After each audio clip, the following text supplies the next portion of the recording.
The reason you feel exhausted by your own life isn't because you're not trying hard enough. It's because you're trying in the wrong direction. Every day, you wake up and push against life like you're swimming upstream. You plan harder, worry more, control tighter. And somehow, the more effort you put in, the more drained you feel. What if I told you that's not your fault? It's just how you've been taught to live. If you're listening right now, drop your location in the comments. I want to know where you are in this beautiful world, because what we're about to explore together works whether you're stressed in Seattle, overwhelmed in Mumbai, or just tired of being tired anywhere in between. Get comfortable. Grab a blanket, find a quiet corner, lie down if you can. Because over the next 3 hours, you're going to discover something that sounds impossible. The moment you stop fighting so hard, life starts working with you instead of against you. Here's what's going to happen. In about 15 minutes, you'll understand why your brain creates anxiety and how to work with it instead of against it. Around the 40-minute mark, you'll discover why the strongest people you know actually surrender more than they fight. And by the end, something inside you will feel lighter, not because I convinced you of anything, but because you remembered something you already knew. I'm not here to fix you. You're not broken. I'm just going to share 7 gentle truths that helped others find their flow again. Sometimes the most profound shift happens when we finally stop trying to shift. Ready to stop swimming upstream?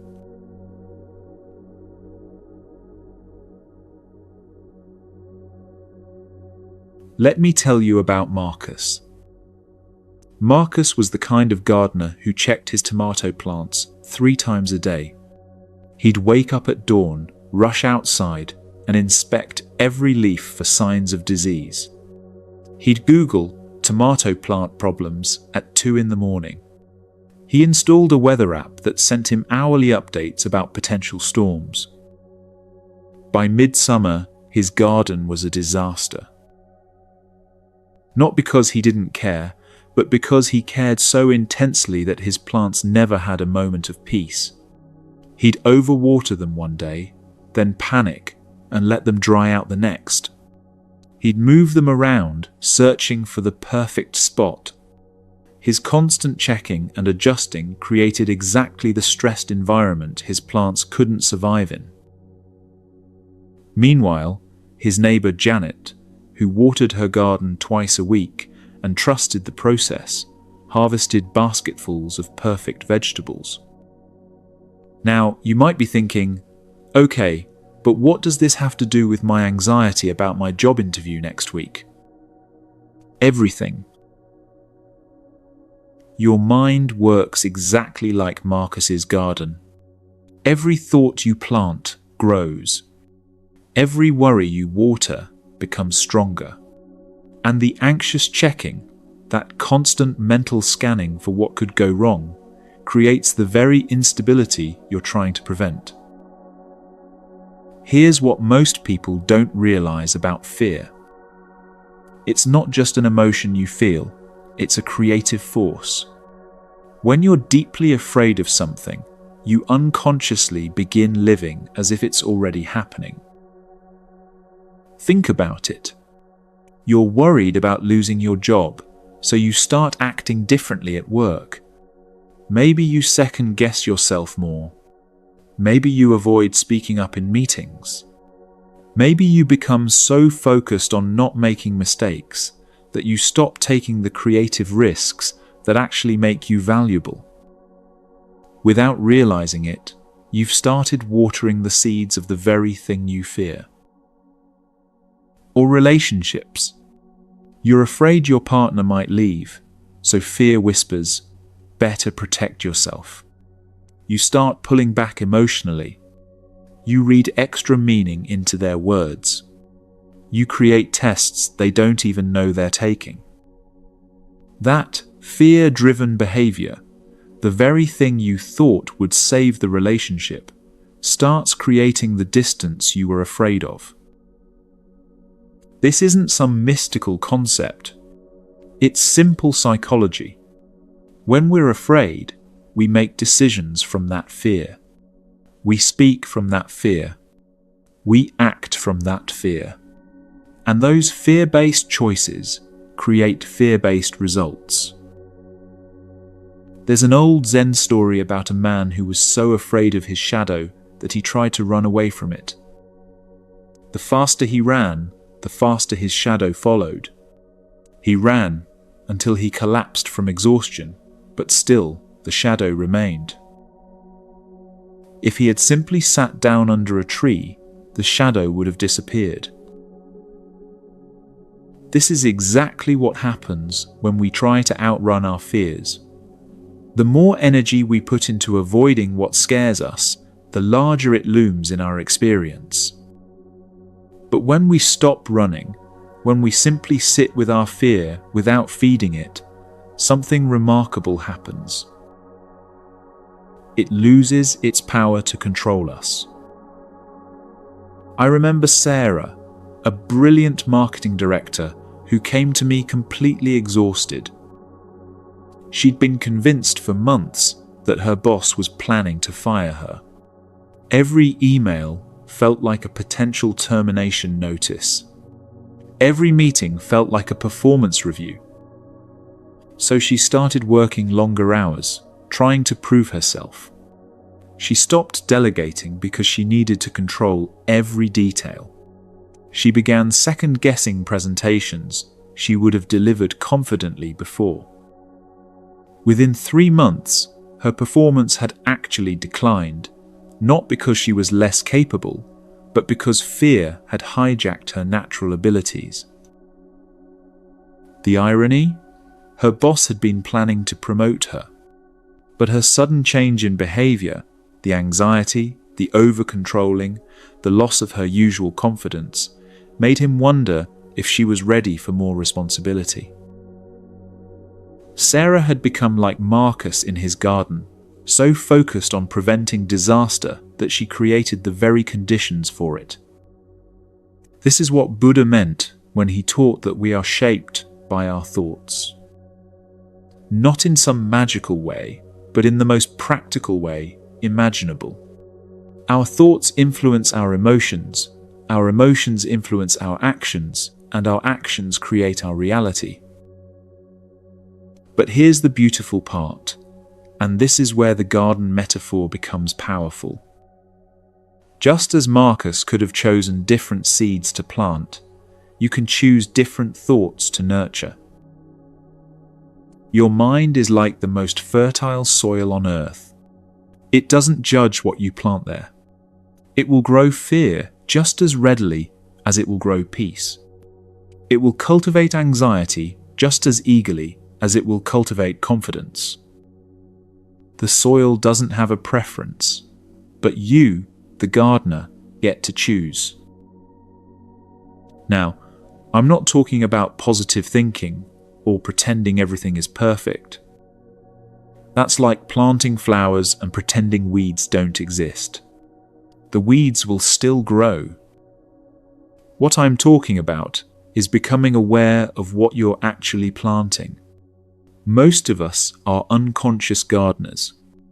We let any random thought take root and then wonder why our inner landscape feels chaotic. Let me share another story that illustrates this perfectly. There was once a Zen master who had 2 students working in his garden. One student spent all day pulling weeds, worried that they would choke out the flowers. The other student spent his time watering and caring for the flowers. At the end of the season, the first student had a garden full of disturbed soil and stressed plants. The second student had a garden so full of healthy, vibrant flowers that the few weeds were hardly noticeable. "Master," asked the first student, "how is this possible? I worked so hard to remove every weed." The master smiled and said, "You focused all your energy on what you didn't want to grow. Your friend focused his energy on what he did want to grow. Where you put your attention is where you put your power. This ancient wisdom is backed by modern neuroscience. Our brains are constantly forming new neural pathways based on our repeated thoughts and behaviors. Every time you think a fearful thought, you strengthen the neural pathway for fear. Every time you choose a peaceful thought, you strengthen the pathway for peace. You are literally rewiring your brain with every choice you make. Let me give you a practical example. Tomorrow morning, you have that presentation at work. Right now, your mind might be planting thoughts like, what if I forget what to say? What if they ask questions I can't answer? What if this goes badly? Every time you water those thoughts with your attention, they grow stronger. They send roots deeper into your consciousness. By tomorrow morning, you've cultivated a garden full of worst-case scenarios. But what if you chose different seeds? Not unrealistic optimism, but grounded possibility. I've prepared well for this. I know this material. Even if I don't have every answer, I can handle questions honestly. Do you feel the difference? Not just in the words, but in how your body responds? One set of thoughts creates tension, shallow breathing, mental fog. The other creates calm alertness, deeper breathing, clearer thinking. This is what Buddha discovered under the Bodhi tree, not through revelation, but through careful observation of how the mind works. He noticed that suffering wasn't caused by external circumstances, but by our relationship to those circumstances. And that relationship is shaped by the thoughts we choose to cultivate. Buddha said, all that we are is the result of what we have thought. This isn't mystical, it's practical psychology. Your thoughts create your emotions drive your actions, and your actions shape your life. But here's what's really fascinating, and this might surprise you. The thoughts that cause you the most suffering aren't usually thoughts about what's actually happening right now. They're thoughts about what might happen. Jennifer, a client of mine, realized she was spending 3 hours every evening worrying about a conversation she might need to have with her teenage daughter about her grades. 3 hours of mental rehearsal for a conversation that lasted 15 minutes and went much better than she'd imagined. She had watered seeds of conflict for weeks, creating stress about something that turned out to be a simple, loving exchange. This is the trap our minds set for us. We live in the future, planting seeds in tomorrow's garden, forgetting that the only soil we actually have access to is right here, right now. Let's try something together right now. I want you to think of something you've been worrying about lately. Don't judge yourself for it. We all have worries. Just bring one to mind. Now notice, what thoughts have you been planting about this situation? Are they thoughts that create more anxiety, or ones that create more peace? Are they thoughts that make you feel smaller, or ones that remind you of your strength? Here's what's fascinating. The situation itself hasn't changed, but simply becoming aware of your mental gardening starts to shift something. Awareness is like sunlight. It helps you see clearly which plants you want to keep growing and which ones have outgrown their purpose. Maya, a teacher I worked with, had been terrified of parent-teacher conferences for years. Every October, she'd spend weeks imagining angry parents, difficult conversations, criticisms of her teaching methods. By the time the actual conferences arrived, she was so anxious she could barely think straight. Then she started paying attention to her mental garden. She realized she'd been cultivating fear for weeks before each conference season. So she decided to plant different seeds. Instead of, "What if parents are angry with me?" she began nurturing thoughts like, "Most parents want what's best for their kids, just like I do." Instead of, "What if I don't have good answers?" she planted, "I care deeply about these children, and that caring comes through even when I don't know everything." The conferences didn't become perfect. She still had challenging conversations. But something fundamental had shifted. She was meeting those challenges from a place of groundedness instead of panic. And that changed everything, not just for her, but for the parents and students who felt her calm confidence. There's another Zen teaching that illustrates this beautifully. A student asked his master, "How do I stop negative thoughts from arising?" The master replied, "You don't. You simply don't invite them to stay for tea." This is so important to understand. The goal isn't to never have another fearful thought. That's impossible and would only create more anxiety. The goal is to change your relationship with those thoughts. To see them as visitors in your garden rather than permanent residents. When a fearful thought arises, you can acknowledge it. "Oh, there's that worried thought about the presentation again." You don't have to fight it or judge it, but you also don't have to water it with hours of attention. You can simply let it be there while you tend to other, more nourishing thoughts.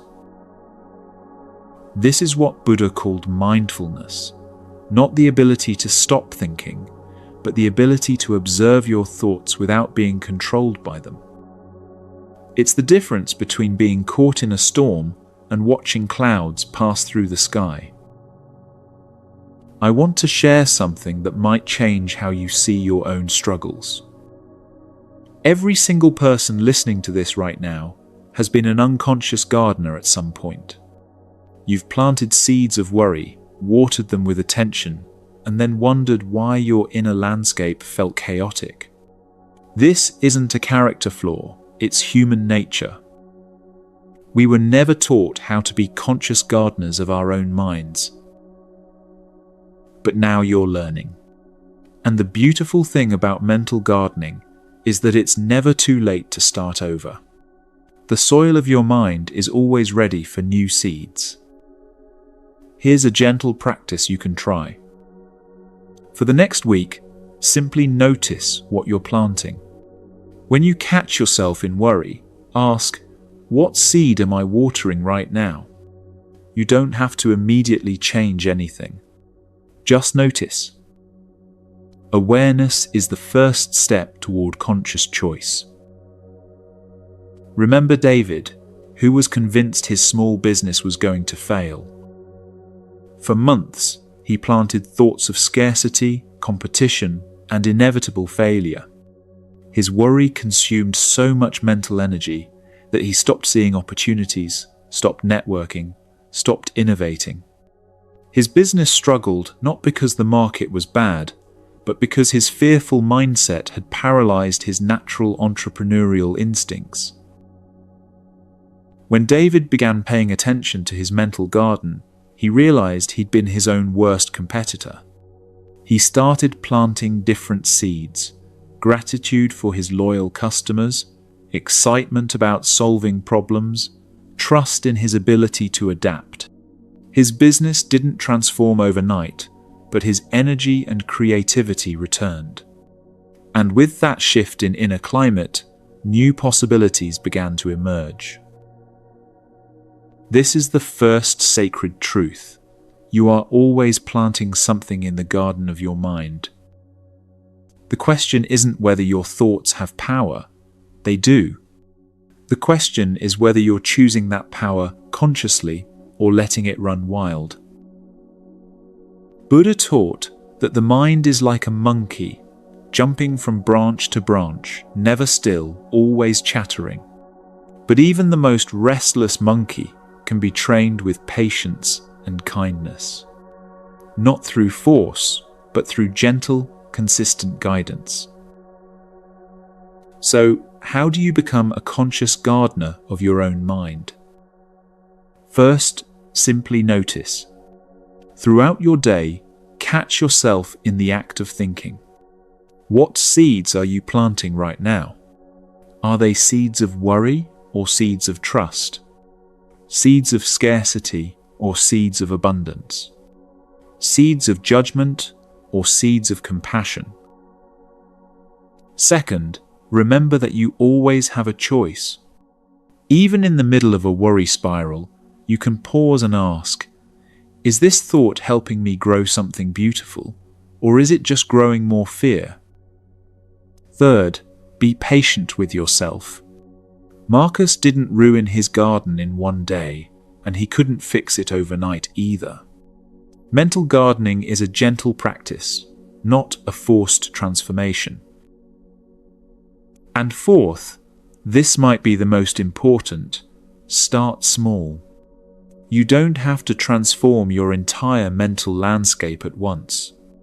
Just choose one small kind thought to nurture today. Maybe it's, I'm doing the best I can, or things have a way of working out, or simply, I am enough. I want you to imagine your mind right now as the most beautiful garden space you've ever seen. Rich, dark soil full of potential. Morning sunlight filtering through the trees. The smell of earth after rain. In your hands, you hold seeds. Some are seeds of peace that will grow into moments of deep calm. Some are seeds of confidence that will bloom into quiet strength. Some are seeds of compassion that will create flowers of understanding. You also have seeds of worry, seeds of doubt, seeds of fear. This is normal. Every gardener has weeds to deal with. The question isn't whether difficult thoughts will arise. They will. The question is which ones you choose to water. Take a deep breath. Feel your feet on the ground. You are the gardener of your own inner landscape. And starting right now, you can choose to plant something beautiful. The ancient Zen masters understood something profound. The external world is often a reflection of our internal state. When your inner garden is full of fear, you see threats everywhere. When your inner garden is cultivated with peace, you see possibilities everywhere.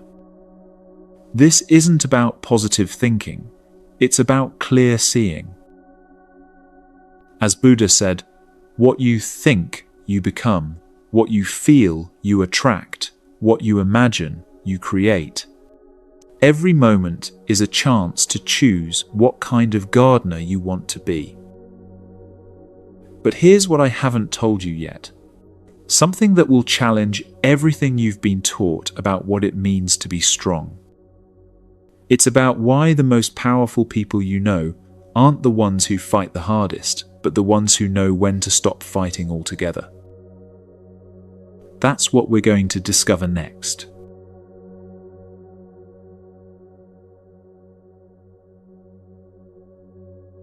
There's an ancient story told in Zen monasteries about two trees that grew side by side in a mountain valley.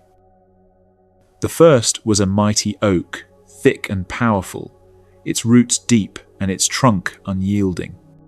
For decades, it had stood proud against every storm, never bending, never yielding. "Look at me," the oak would say to the wind. "I am stronger than you. I will not move." The second tree was a bamboo, slender and graceful, swaying gently with every breeze. The oak often mocked the bamboo's flexibility.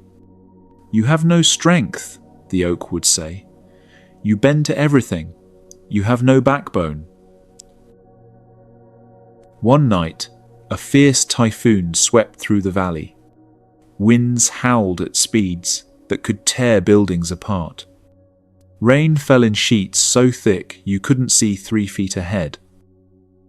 The oak stood firm, muscles straining, fighting every gust with rigid determination. "I will not yield," it declared to the storm. The bamboo simply bent, dancing with the wind, flowing like water around every powerful gust. By morning, the oak lay uprooted, its mighty trunk split and broken. The bamboo stood tall, glistening with dewdrops, gently swaying in the calm breeze as if nothing had happened.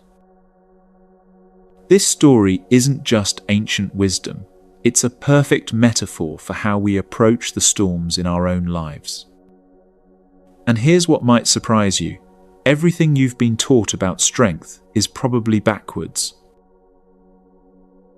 We live in a culture that worships the oak. Push through the pain. Never give up. Control the outcome. Fight harder. Hold on tighter. We're told that real strength means gripping the steering wheel until your knuckles turn white.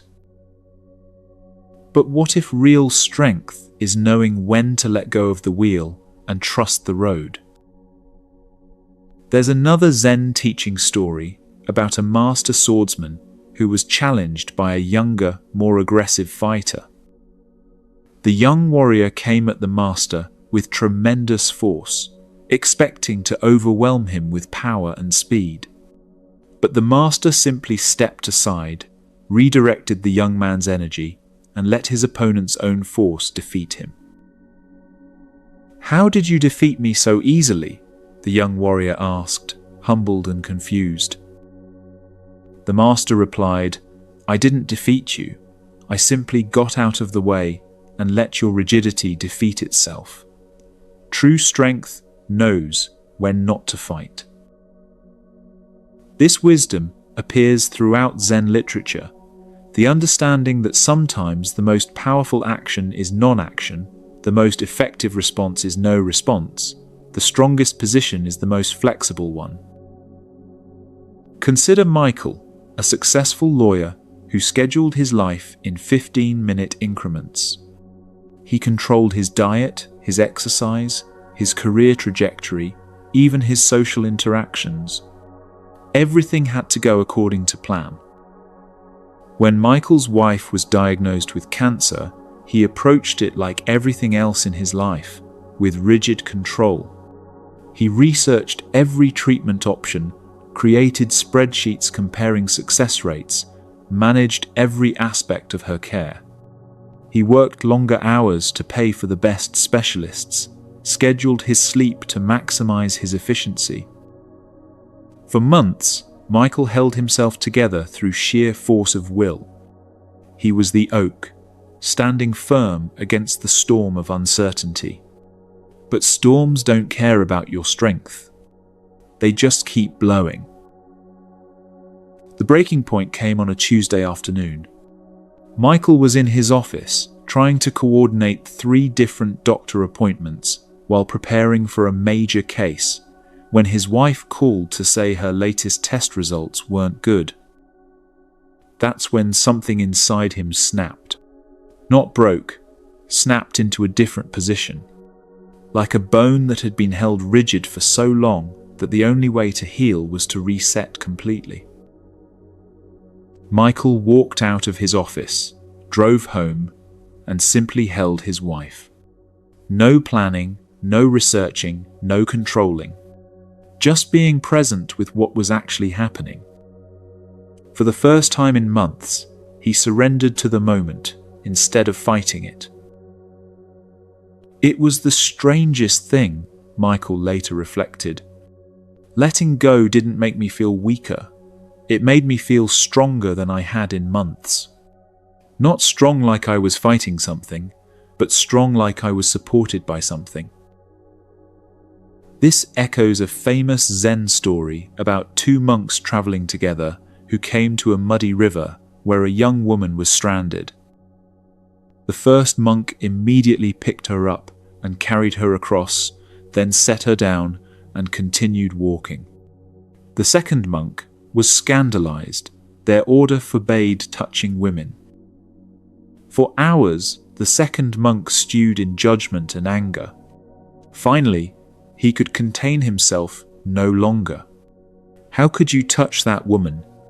You know our vows." The first monk looked at him peacefully and said, "I put her down hours ago. You're still carrying her." This is the difference between flexibility and rigidity. The first monk saw the situation, responded appropriately, and let it go. The second monk clung to his rigid interpretation and carried unnecessary suffering for hours. This is what Buddha discovered about the nature of true strength. He said, "In the confrontation between the stream and the rock, the stream always wins, not through strength, but through persistence and flexibility." Water doesn't fight the mountain, it finds its way around. Water doesn't argue with rocks, it flows over, under, and through them. And eventually, water shapes the entire landscape, not through force, but through gentle, consistent surrender to its own nature. But our culture has taught us to be rocks when we need to be water. There's a classic Zen koan about a student who asks his master, "What is the way?" The master points to a nearby stream and says, "Do you hear that water? It never argues with the stones that try to block its path. It simply flows around them, and in time, those very stones become smooth and beautiful." The student doesn't understand, so the master continues, "The stones believe they are stopping the water, but the water is grateful to the stones. They give it something to dance around." This is surrender, not defeat, but a joyful acceptance of what is, while continuing to move toward what calls you. Think about the language we use around strength. Tough it out, grit your teeth, power through, don't let them see you sweat. All of this language assumes that strength means resistance, that power means force, that winning means never yielding. But have you ever watched a master martial artist? They don't meet force with force. They redirect energy. They use their opponent's strength against them. The most skilled fighters are the most flexible ones. There's a beautiful story about the founder of Aikido, Morihei Ueshiba. A young challenger came to test his strength against the elderly master. The young man charged with tremendous force, expecting to overpower the old teacher. Instead, Ueshiba simply stepped aside and gently redirected the attacker's energy, sending him tumbling harmlessly to the ground. "How did you do that?" the young man asked, amazed. Ueshiba smiled and said, "I did nothing. You defeated yourself. I simply showed you a different way to move." This is the essence of what Zen teachings call Wu Wei: action through non-action, power through yielding, strength through surrender.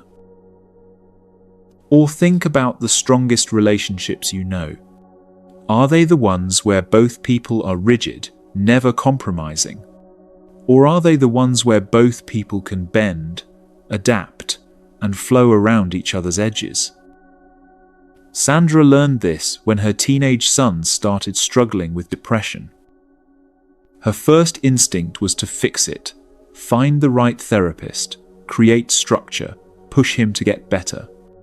Every day was a battle to get him out of bed, to engage with life, to be the kid he used to be. The harder she pushed, the more he withdrew. Her oak-like determination was met with his own form of resistance, complete shutdown.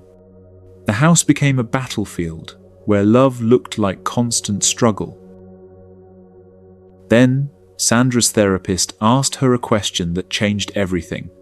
What would happen if you stopped trying to fix him and started trusting him?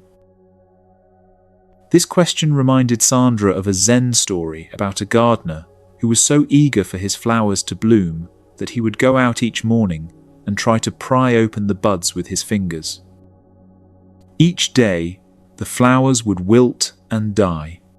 Finally, an old monk passing by said to him, "You are trying to help the flowers, but you are killing them with your help. Trust their wisdom. They know when it's time to bloom." The question terrified Sandra. Wasn't it her job as a mother to solve his problems? Wasn't giving up on fixing him the same as giving up on him entirely? But Sandra was exhausted. The oak approach wasn't working. So she decided to try something that felt completely backwards. She surrendered. Instead of morning battles about getting up, she left breakfast on the counter and a note saying she loved him. Instead of lectures about therapy, she simply made the appointments available if he wanted them. Instead of trying to manufacture his healing, she focused on creating a peaceful environment where healing could happen naturally. The change wasn't immediate, Sandra discovered, but something shifted in the house. The tension dissolved, and in that space, that peaceful, non-demanding space, he started to emerge on his own. Not because anyone forced him to, but because he finally had room to breathe. This is the paradox of surrender that Buddha taught. When you stop forcing outcomes, you create space for better outcomes than you could have imagined. When you stop gripping so tightly, you discover what was trying to come to you all along. But let's be clear about what surrender actually means, because there's a lot of confusion about this. Surrender isn't giving up. It's not becoming passive or apathetic. It's not letting people walk all over you or abandoning your responsibilities. That's not surrender. That's collapse. There's a Zen teaching that illustrates this perfectly. A student asks his master, "What's the difference between surrender and giving up?" The master takes the student to a river where salmon are swimming upstream. "Watch," the master says. The salmon surrender to the current when they need to conserve energy, but they never give up on reaching their destination. They work with the river's power instead of fighting it constantly, yet they maintain their direction and purpose. Real surrender is active, conscious, and incredibly powerful. It's doing everything you can and then releasing attachment to the specific outcome. It's like planting a seed. You prepare the soil, you water it, you give it sunlight, and then you trust the process of growth. You don't dig it up every day to check if it's working. Surrender is saying, "I will give my best effort, my deepest care, my fullest attention, and then I will trust life to meet me halfway." This is what David discovered when his startup was failing. For 2 years, he had controlled every detail, worked 18-hour days, micromanaged every aspect of the business. The harder he gripped, the more problems seemed to arise. Team members quit, investors withdrew, customers complained. David was like a man trying to cup water in his hands. The tighter he squeezed, the faster it leaked through his fingers. Finally, at 3 a.m. in his empty office, David sat back in his chair and said out loud, "I don't know what I'm doing anymore." It wasn't defeat, it was honesty. And in that moment of honest surrender, something opened up inside him. Instead of trying to control every outcome, he started focusing on what he could actually influence: his own actions, his own attitude, his own response to challenges. Instead of forcing his team to follow his vision, he started listening to their ideas. Instead of pushing against market feedback, he started flowing with it. The business didn't magically transform overnight, but David's relationship to the business transformed immediately. He became more creative, more collaborative, more responsive to opportunities. And in that state of flexible strength, the business began to find its natural direction. Buddha taught that attachment is the root of suffering. But attachment doesn't mean caring. It means demanding that life conform to your specific expectations.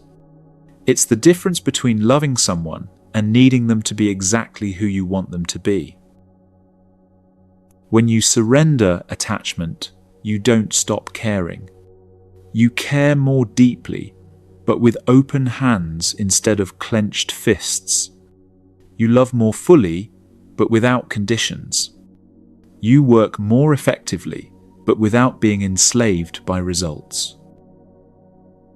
There's a beautiful Zen practice called holding water. Find a quiet moment and cup your hands in front of you as if you're holding water. Now imagine that this water represents something you've been trying to control, a relationship, a job situation, a health concern, a family issue. Feel what it's like to hold this water gently, with soft, open palms. The water stays. It's supported, but not trapped. Now, imagine gripping tightly, trying to make sure none of it escapes. Feel how the water immediately starts leaking through your fingers. This is the difference between caring and controlling, between love and attachment, between strength and force. The water wants to stay in gentle, open hands, but it will always escape from hands that grip too tightly. Consider Rebecca, who learned this lesson when her adult daughter was struggling with addiction. Rebecca had made it her mission to save her daughter.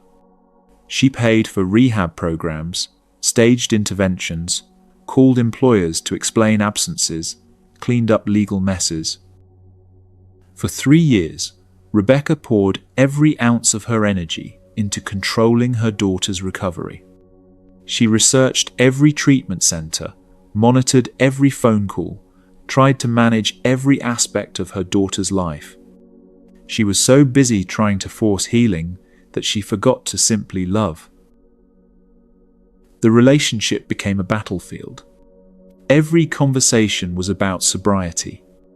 Every interaction was tense with unspoken expectations. Her daughter started avoiding her calls, skipping family gatherings, building walls against Rebecca's intense need to fix her. One day, exhausted and heartbroken, Rebecca attended a support group where she heard someone say, "You didn't cause it, you can't control it, and you can't cure it." Those words hit her like a gentle lightning bolt. She realized she had been trying to carry a burden that was never hers to carry. Her daughter's recovery wasn't something she could force. It was something she could only support. Rebecca made the hardest decision of her life. She let go. Not of her love, but of her control. She stopped managing her daughter's recovery and started focusing on her own healing. She stopped trying to be her daughter's savior and started learning to be her mother. When the controlling finally stopped, Rebecca discovered something beautiful happened. My daughter called just to talk. Not because she needed something, not because she was in crisis, just because she missed our connection. For the first time in years, we had a conversation about something other than her addiction. This is the miracle of surrender. When you stop demanding change, you create space for change to happen naturally. When you stop forcing love, love has room to grow. When you stop controlling outcomes, better outcomes become possible. Buddha said, you only lose what you cling to. This isn't a threat, it's a promise. When you hold things lightly, they're free to stay or go as they need to. And what stays because it wants to be there, not because you've trapped it. So how do you develop this bamboo-like strength in your daily life? First, start noticing where you're being an oak. Where are you standing rigid against the storms of life? Where are you fighting battles that exhaust you without getting you closer to what you actually want? Second, practice the pause. When you feel yourself gripping tighter, whether it's in an argument, a stressful situation, or a moment of uncertainty, take a breath and ask, what would it look like to be water here instead of rock? Third, remember that flexibility requires core strength. The bamboo isn't weak, it's incredibly strong at its center. True surrender comes from a place of inner stability, not insecurity. You can be flexible with circumstances while remaining rooted in your values. And finally, trust the process. Water always finds its way to the ocean, but it never rushes there in a straight line. It follows the path of least resistance, flowing around obstacles, sometimes pooling in quiet places before continuing its journey. Your life has the same natural intelligence if you stop forcing the direction and start flowing with what wants to emerge. Think right now about one area of your life where you've been trying to be the oak, standing rigid against change, fighting circumstances, demanding that things be different than they are. What would it feel like to be bamboo in that situation? To maintain your strength while allowing flexibility? To stay rooted in what matters most while adapting to what you cannot change? Take a deep breath and feel into that possibility. Notice how your body responds to the idea of flowing instead of fighting. This is your inner wisdom recognizing something true, that real strength doesn't come from resistance, but from resilience. The most powerful forces in nature are the most flexible ones. Water carves canyons. Wind shapes mountains. Time transforms everything. None of them work through force. They all work through patient, persistent flow.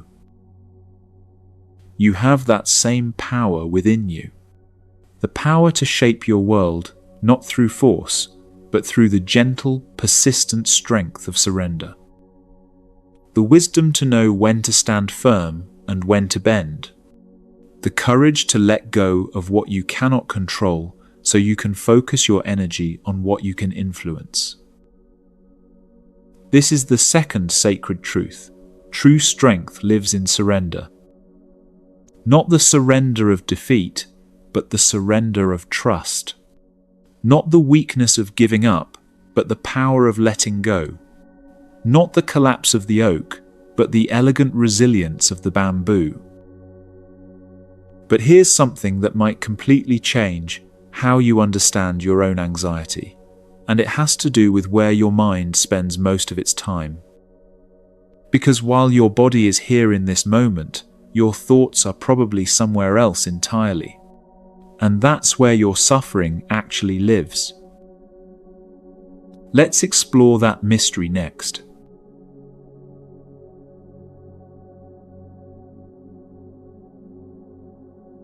There once was a woman named Grace who spent 37 years preparing for disasters that never came.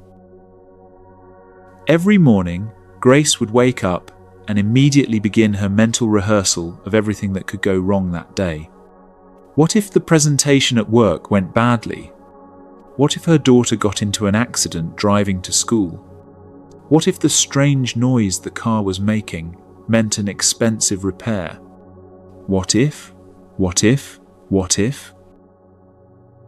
Grace became an expert at living in tomorrow's problems. She would spend hours each evening worrying about conversations she might need to have, challenges she might need to face, disasters she might need to survive. Her mind was like a movie theater that only showed horror films about the future. The irony was heartbreaking. The prostit ended next time. While Grace was busy preparing for imaginary emergencies, real life was happening all around her. Her daughter's first steps, her husband's quiet jokes at dinner, the way morning sunlight fell across her kitchen table, all of these precious moments slipped by unnoticed because Grace was somewhere else entirely, fighting battles in a future that existed only in her mind. One autumn evening, Grace's daughter asked her a simple question that changed everything. "Mom, do you ever actually see me?" The question stopped Grace cold. Of course, she saw her daughter. She worried about her constantly. She planned for her future, protected her from potential harm, anticipated her needs. But her daughter continued gently, "I mean, do you see me right now? When I'm talking to you, are you here with me, or are you somewhere else worrying about tomorrow?" In that moment, Grace realized she had been living like a ghost in her own life. Physically present, but mentally absent, always somewhere else, always someone else. She had spent decades preparing for a future while missing the only time that actually existed, right now. This is the third sacred truth that Buddha discovered 2,500 years ago. Anxiety cannot exist in the present moment. It lives entirely in the mind's projections of what might happen, could happen, should happen, but isn't happening right now.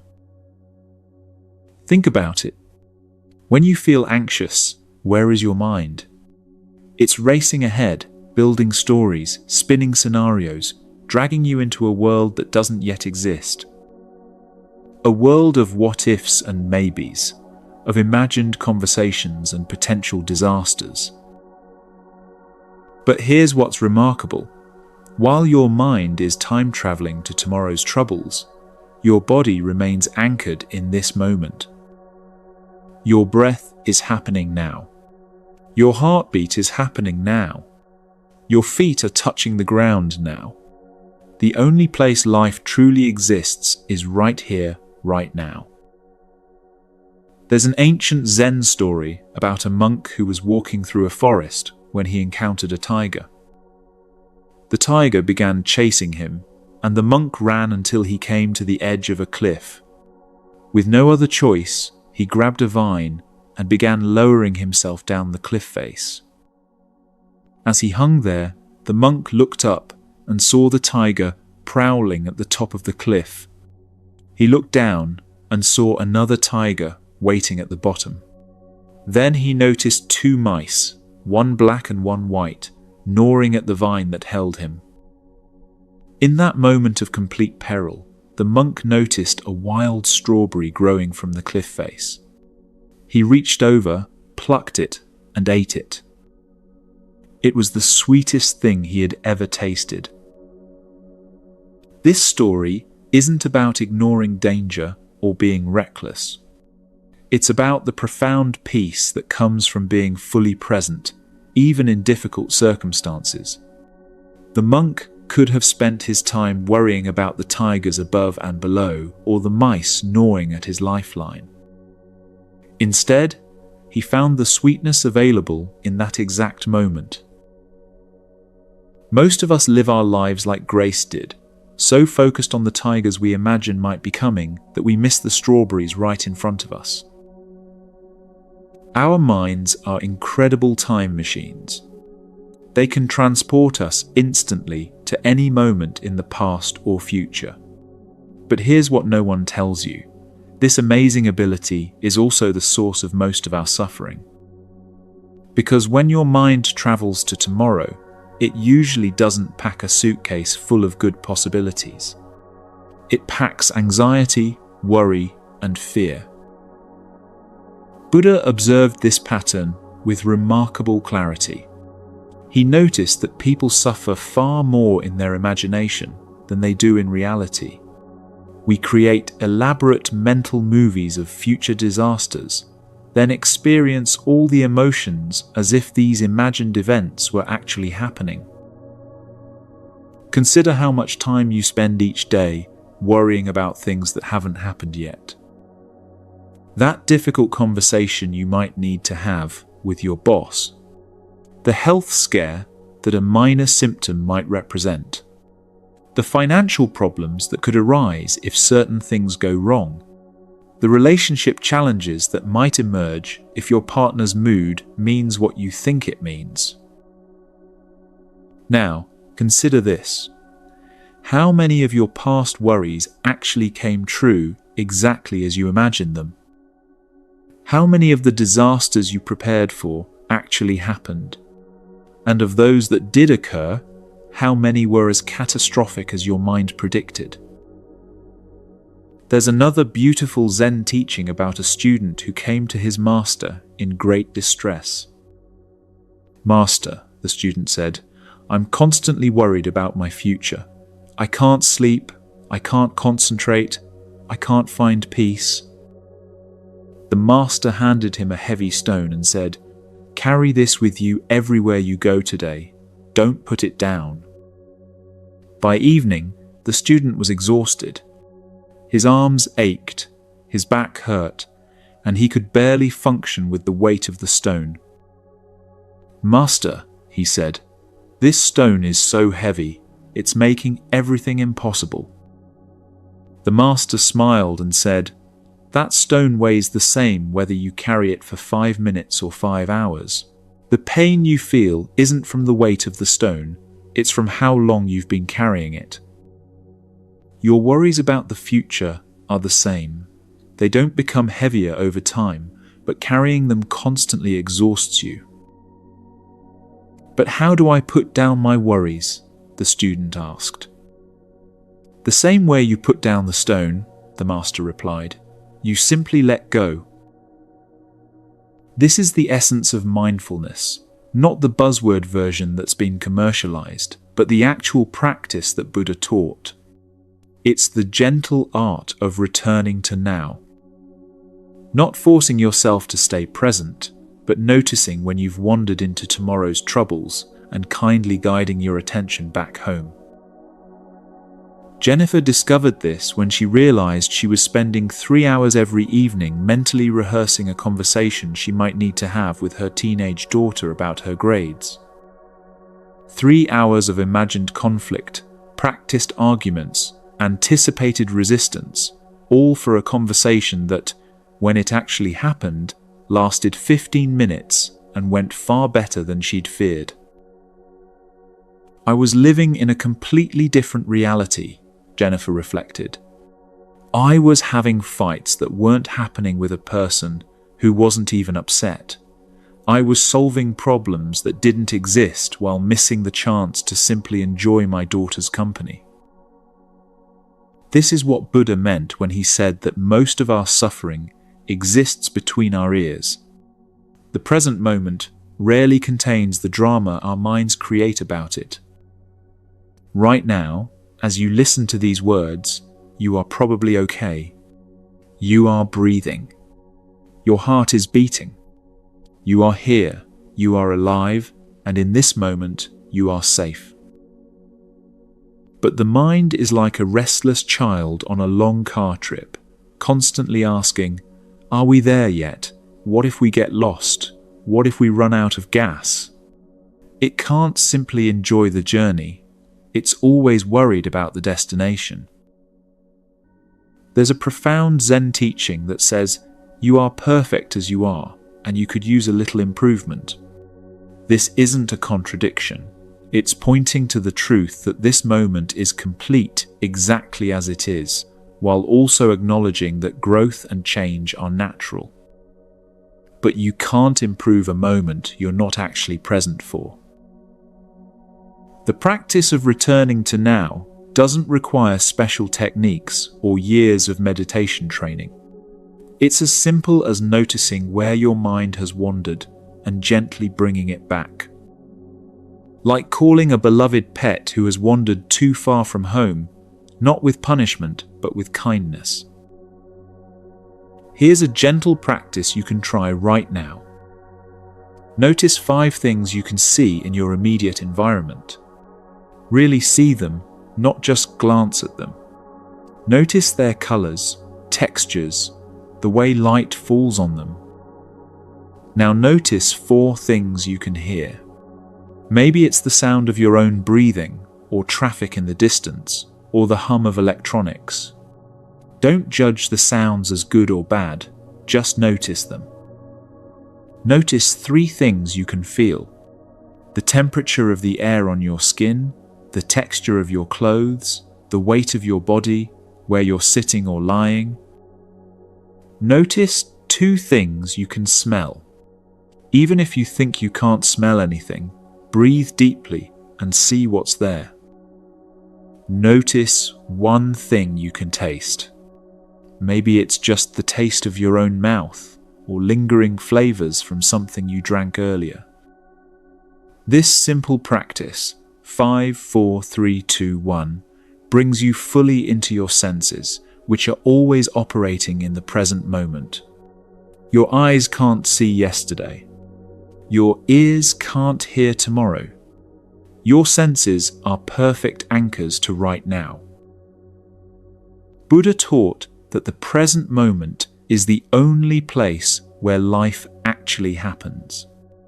The past exists only in memory, the future only in imagination. But we spend so much time mentally time traveling that we miss the one place where we actually have any power to create change. Right here, right now. There's a story about a Zen master who was asked, "What is enlightenment?" He replied, "When hungry, eat. When tired, sleep." The questioner was confused. "But everyone does that. What's so special about it?" The master smiled. "No, they don't. When most people eat, they're thinking about work. When they sleep, they're worrying about tomorrow. When they're at work, they're thinking about home. When they're home, they're thinking about work. Very few people are ever truly where they are." This is why mindfulness isn't about emptying your mind or stopping thoughts. It's about being where you are when you are there. It's about eating when you're eating, walking when you're walking, breathing when you're breathing. Mark learned this lesson when his doctor told him he had high blood pressure from chronic stress. Mark was a project manager who lived in a constant state of anticipating problems. He would lie awake at night, running through everything that could go wrong with his current projects, mentally solving crises that hadn't happened yet. "I realized I was living my entire life in crisis mode," Mark said. "I was always preparing for emergencies, always on high alert, always somewhere else mentally. My body was paying the price for my mind's obsession with imaginary futures." Mark began practicing what he called moment alerts, simple check-ins throughout the day where he would pause and ask himself, "Where am I right now? What is actually happening in this moment?" Most of the time, the answer was surprisingly peaceful. He was sitting at his desk, typing an email, with sunshine coming through the window. He was walking to a meeting, feeling his feet on the ground, noticing the changing leaves on the trees. He was having dinner with his family, tasting his food, hearing his children's laughter. I started to realize that most of my life was actually quite pleasant when I was actually present for it, Mark discovered. The stress wasn't coming from what was happening, it was coming from what I was afraid might happen. This is the profound insight Buddha had about the nature of anxiety. It feeds on the unknown, the uncertain, the not yet here. But in the present moment, even in difficult circumstances, there's usually a basic okayness that anxiety can't touch.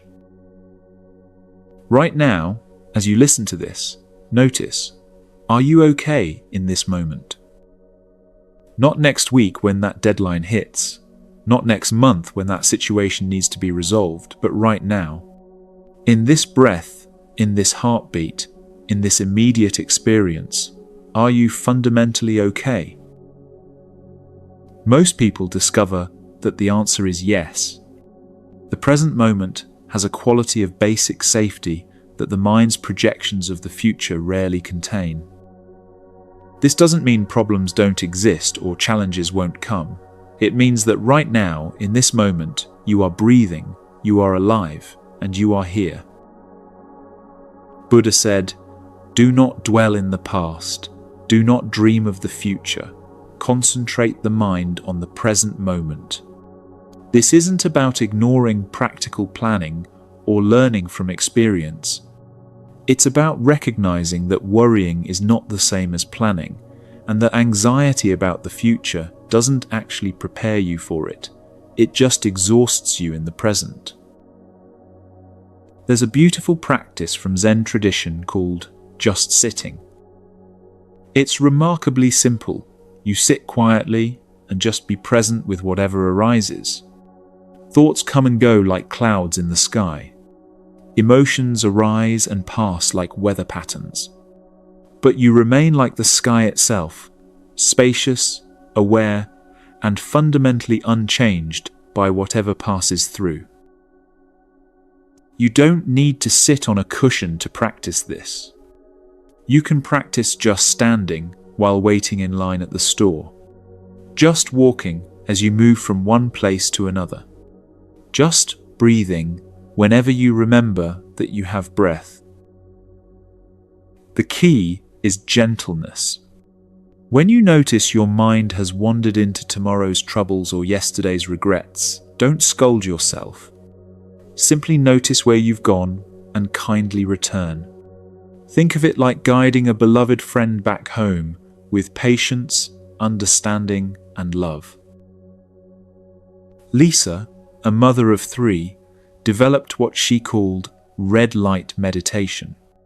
Whenever she was stopped at a traffic light, instead of using the time to mentally organize her to-do list or worry about running late, she would take 3 conscious breaths and notice what she could see, hear, and feel right then. It was amazing how those tiny moments of presence started to change everything, Lisa shared. I realized I had been living my whole life rushing toward the next moment, never actually experiencing the one I was in. Those red light moments became little islands of peace in my day. This is the practice, not grand gestures or dramatic changes, but simple moments of choosing to be where you are. Noticing the taste of your morning coffee instead of mentally rehearsing the day ahead. Feeling the warm water in the shower instead of worrying about what you forgot to do yesterday. Listening to your child's story instead of planning dinner while they talk. Each time you return to the present moment, you're training your mind like a muscle. You're teaching it that there's a difference between helpful planning and anxious worry. You're discovering that most of life's sweetness is available only to those who are present to receive it. Buddha taught that this moment, right here, right now, contains everything you need. Not everything you want, not everything you hope for, but everything you truly need to be okay. Your breath, your awareness, your basic aliveness, all of it is here waiting for you to come home to yourself. The third sacred truth is simple but revolutionary. Anxiety lives in tomorrow, peace lives in now. You cannot be anxious and present at the same time. They are mutually exclusive states. When you are truly here, truly now, anxiety has nowhere to exist. This doesn't mean you'll never feel worried again. Worry is a natural human response to uncertainty. But you'll start to notice the difference between useful concern that motivates appropriate action and useless anxiety that just churns in your mind. You'll learn to address what you can address and release what you cannot control. But here's something that might surprise you about all this worrying we do. Most of the disasters we spend so much time preparing for in our minds never actually happen. And that's not just a comforting platitude. It's a statistical reality that reveals something profound about how the human mind works. Let's explore that mystery next.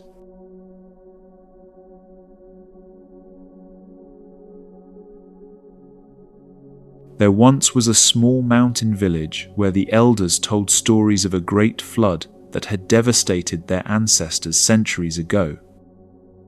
The stories were passed down through generations, growing more dramatic with each telling. The flood became a monster that could return at any moment, and the villagers lived in constant preparation for its arrival.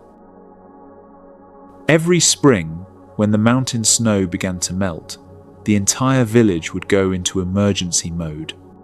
They would sandbag their homes, move their belongings to higher ground, and spend sleepless nights listening for the sound of rushing water. Families would argue about evacuation plans. Children would have nightmares about drowning. The whole community existed in a state of chronic tension for months at a time.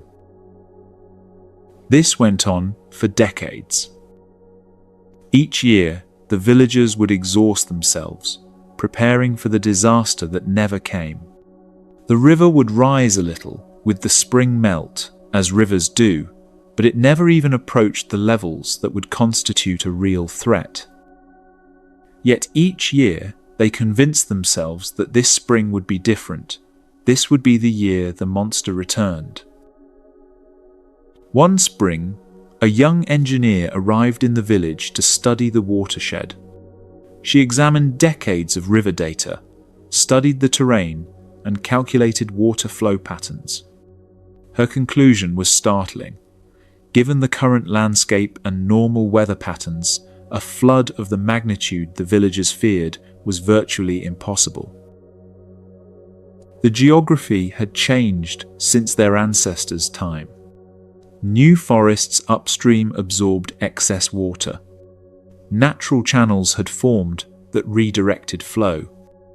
The very conditions that had created the historical flood no longer existed. The villagers had been preparing for a disaster that couldn't happen.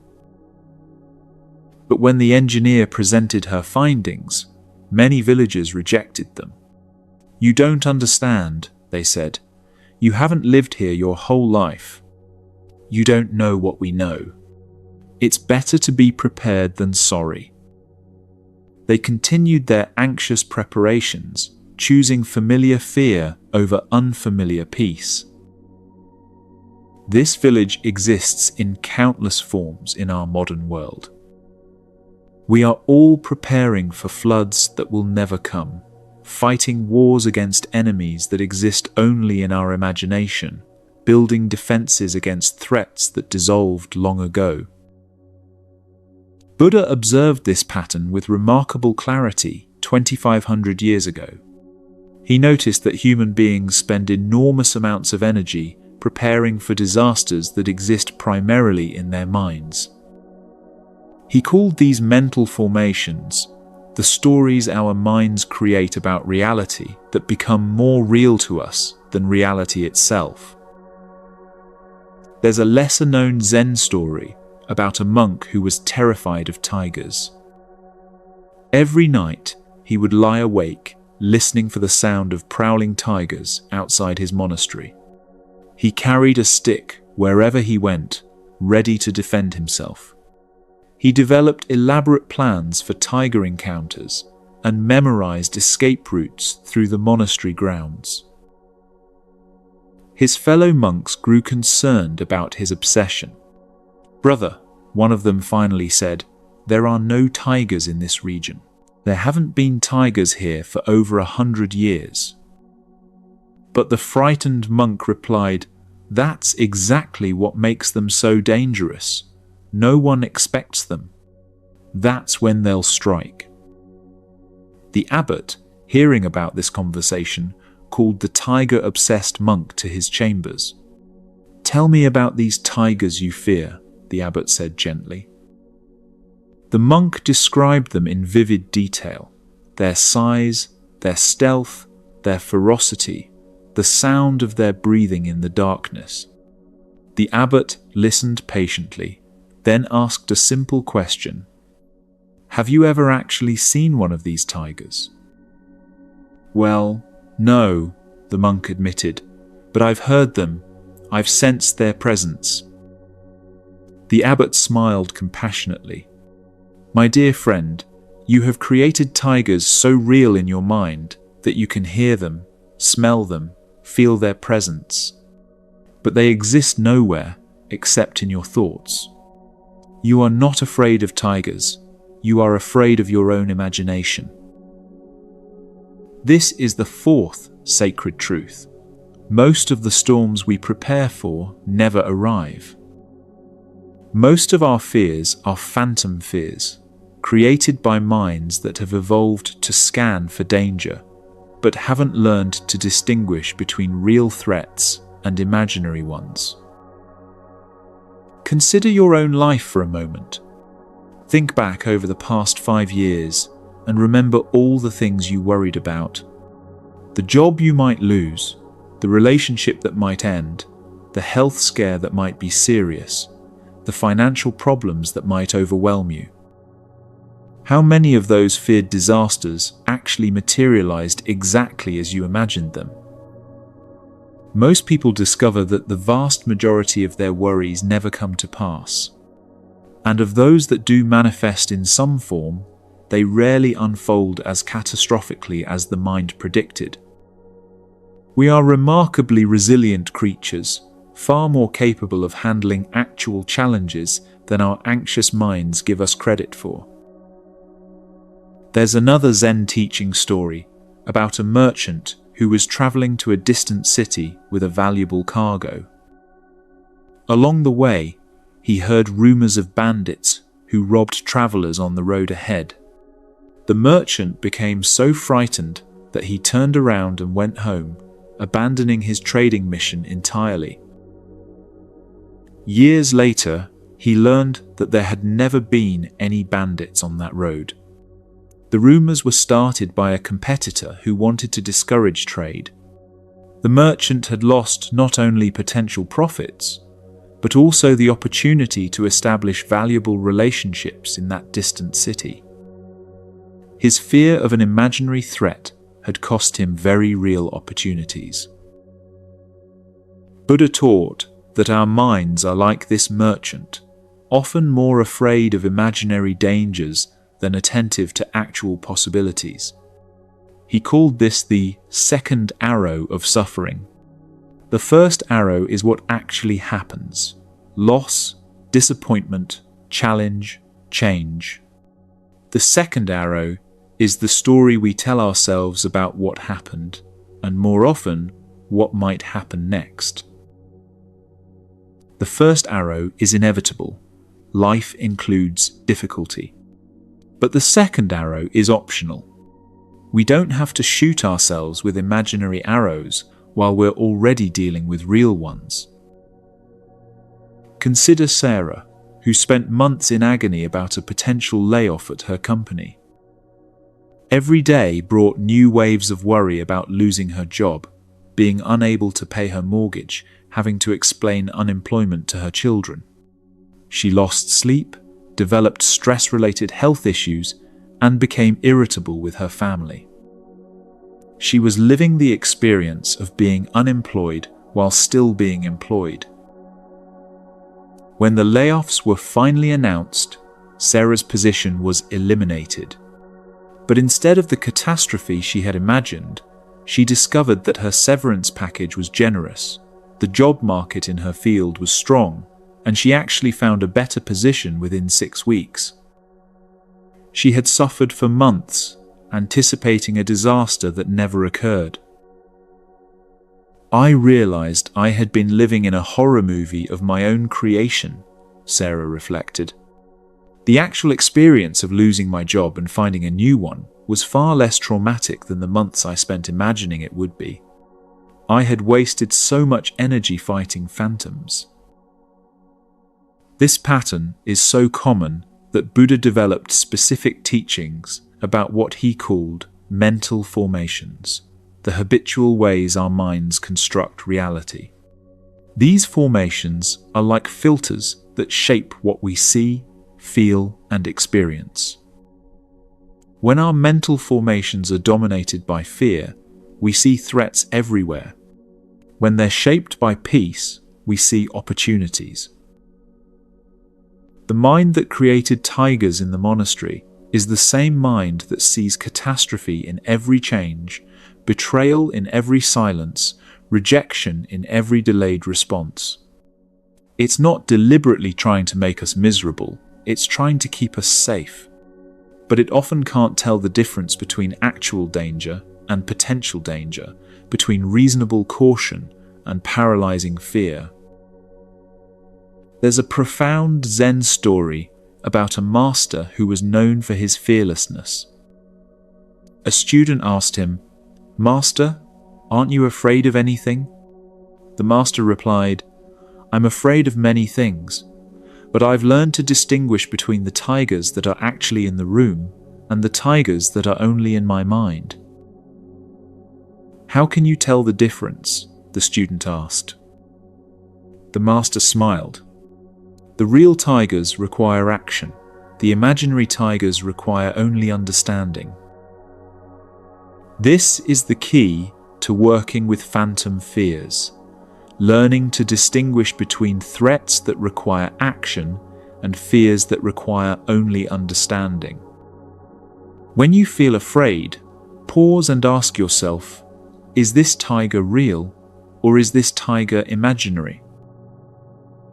A real tiger might be a legitimate health concern that needs medical attention, a relationship issue that requires honest conversation, or a work situation that needs addressing. These situations call for appropriate action, not just worry. An imaginary tiger is usually a story about what might happen, could happen, probably will happen, but isn't happening right now. These stories create all the physiological responses of real danger, without any of the clarity that comes from facing actual challenges. Let's try a simple practice for checking whether your fears are phantom or real. When you notice yourself feeling anxious about something, ask these questions. First, is this happening right now, or is this a story about what might happen? If it's happening now, you can take appropriate action. If it's a story about the future, notice that it's a story. Second, if this did happen, what would I actually do? Often, when we move from vague worry to specific planning, we discover we're more capable than our fears suggest. Fear thrives in vagueness, but diminishes when we get specific. Third, how many times have I worried about this kind of thing before? And how many times has it actually been as bad as I feared? This helps you recognize patterns in your worry and develop trust in your resilience. Fourth, what am I not seeing because I'm so focused on this potential threat? Fear narrows our vision, but awareness opens it. When we stop staring at imaginary tigers, we often notice real opportunities. Michael discovered this when he was terrified about giving a presentation to his company's board of directors. For weeks, he imagined every possible way it could go wrong. He would forget his words, the technology would fail, they would ask questions he couldn't answer, they would think he was incompetent. Using the fear-checking practice, Michael asked himself, is this happening right now? No, it was 3 weeks away. What would I actually do if these things happened? He realized he could prepare backup slides, practice handling difficult questions, and remember that his expertise was why he'd been asked to present in the first place. How many times have I worried about presentations before? Michael remembered that every presentation he'd given had gone far better than he'd feared. What am I not seeing? He realized he was so focused on potential failure that he wasn't preparing for potential success. When Michael shifted his attention from imaginary disasters to actual preparation, something remarkable happened. His anxiety decreased, his confidence grew, and he began to see the presentation as an opportunity rather than a threat. The presentation went well, not because nothing went wrong, but because he was prepared to handle whatever arose. This is what Buddha meant when he taught about the difference between pain and suffering. Pain is what happens, the actual challenges, losses, and difficulties of life. Suffering is what we add to pain through our mental formations, our stories about what it means and what it will lead to. The villagers, preparing for phantom floods, were suffering far more than they would have from an actual flood. Their fear consumed more resources, caused more stress, and created more problems than the disaster they were preparing for. They had confused preparation with worry, caution with anxiety, wisdom with fear. There's a beautiful Zen saying, "You are an aperture through which the universe is looking at and exploring itself." But when that aperture is clouded by fear, the universe can only see threats and dangers. When the aperture is clear, the universe sees infinite possibilities.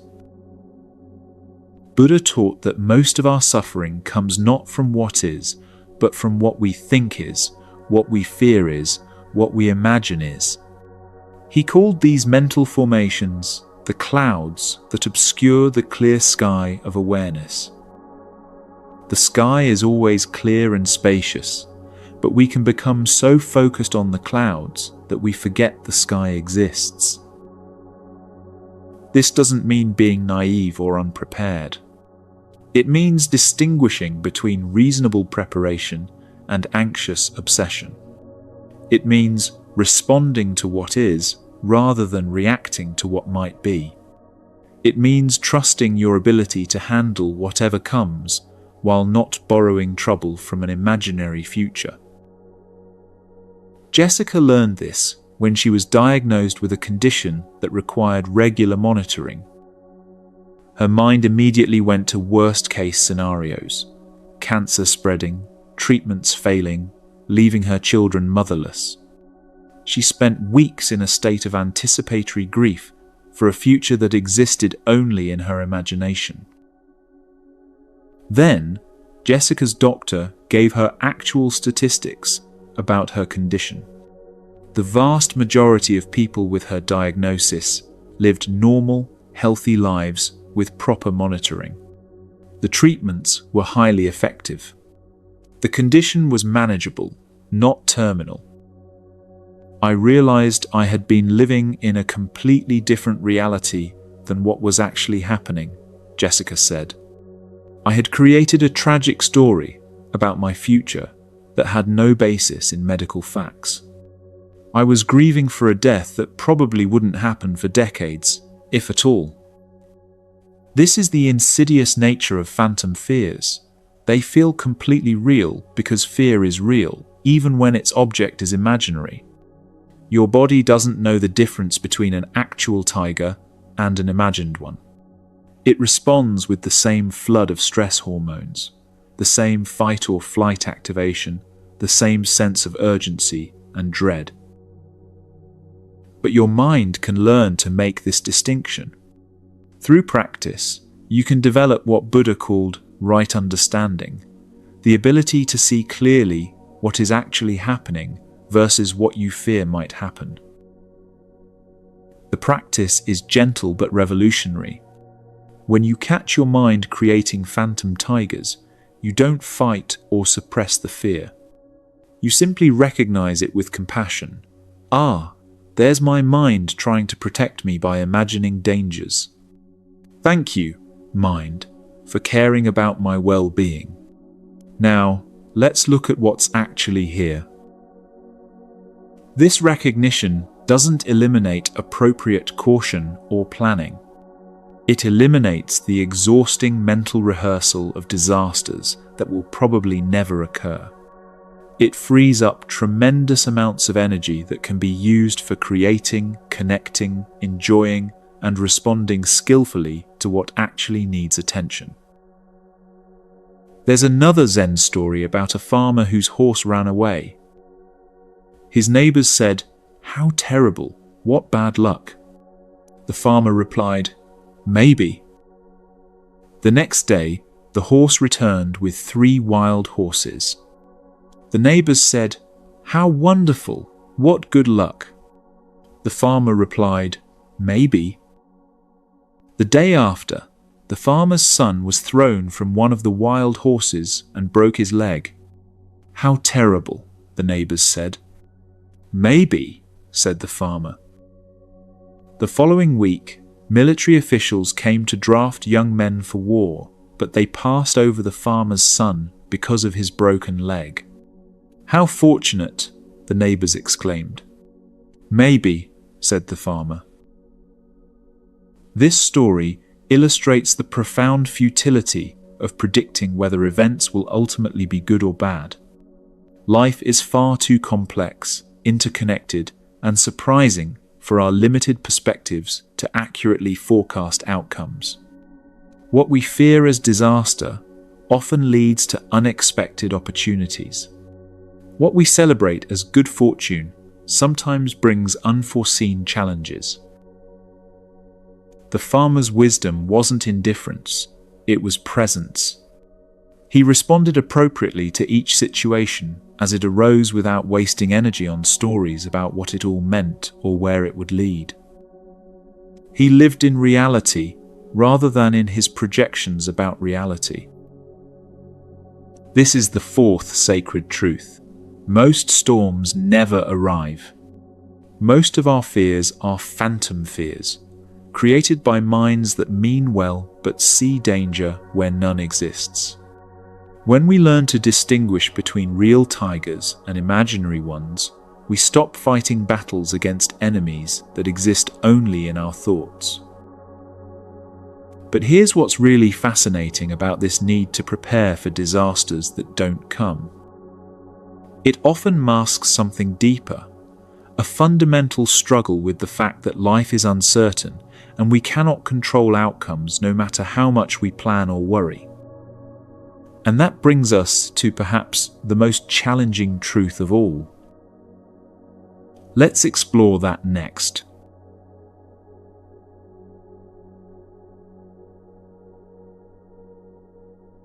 There was once a renowned river guide named Chen who had navigated the same mountain rapids for 20 years.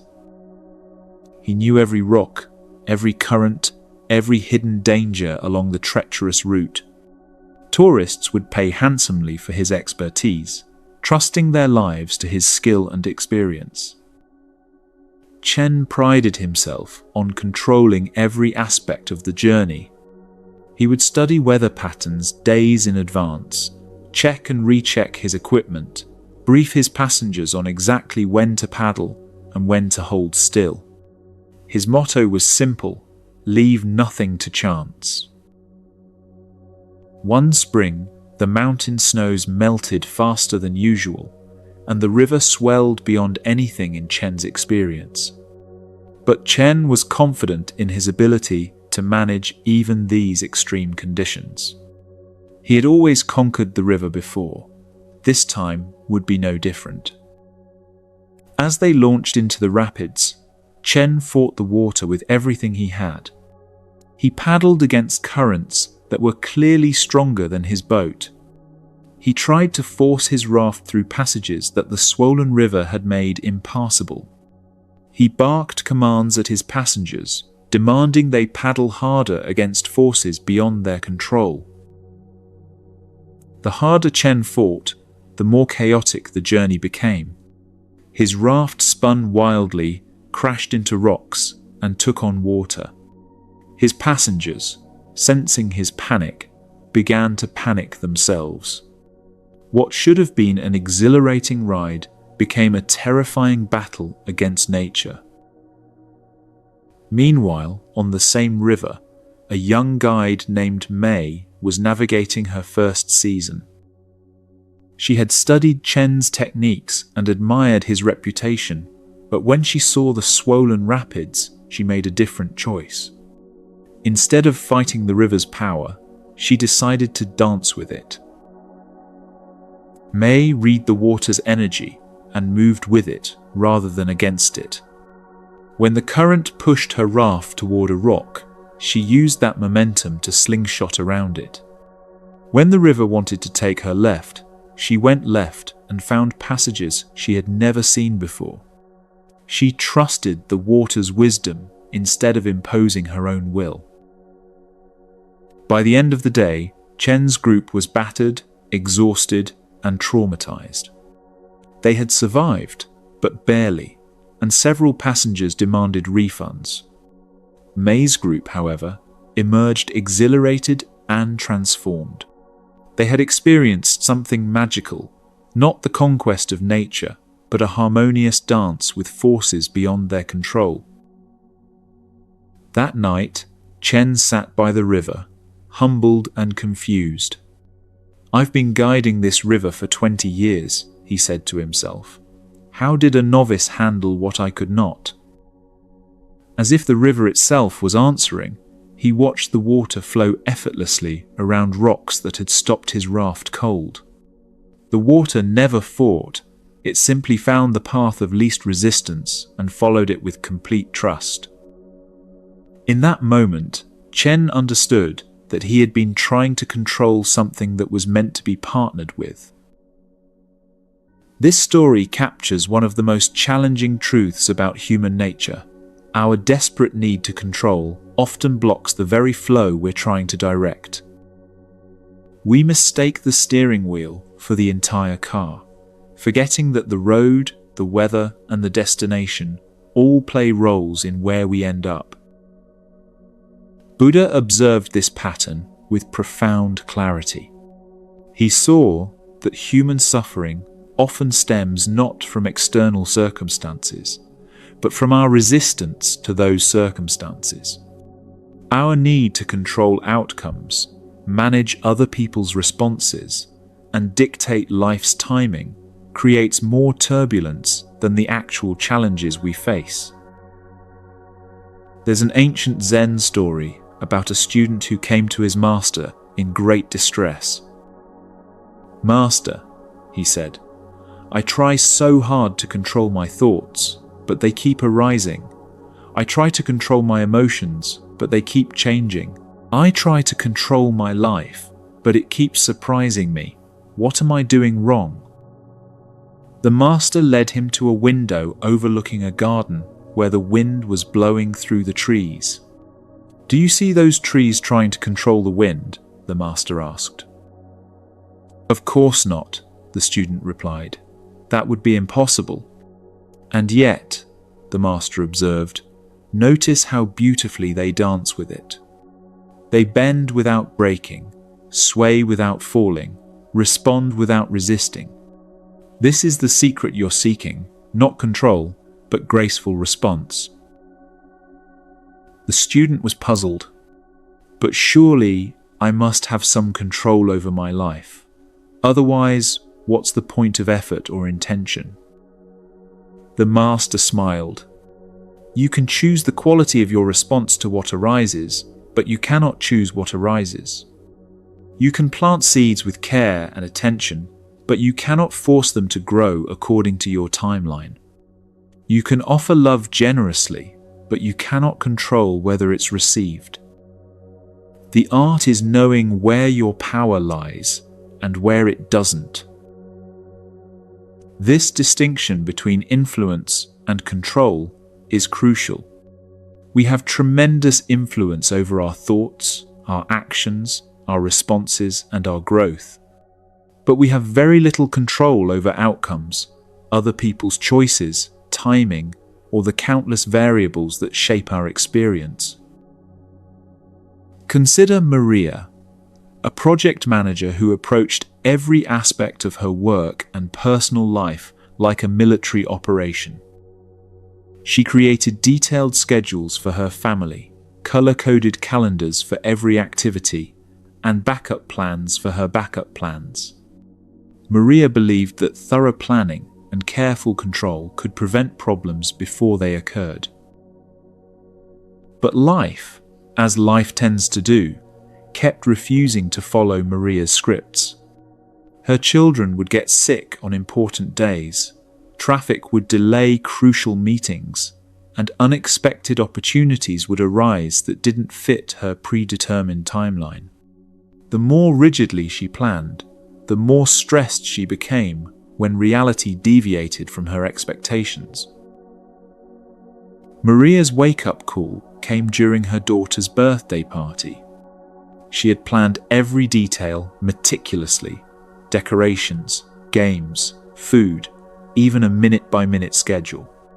When a sudden rainstorm forced the outdoor party inside, Maria spent the entire celebration frantically trying to execute her outdoor plan in an indoor space. While Maria was stressed and frustrated, trying to control what couldn't be controlled, her daughter and friends were having a wonderful time playing impromptu games in the living room. They didn't need Maria's perfect plan. They needed her presence and joy. But Maria was too busy fighting reality to be present for the reality that was actually unfolding.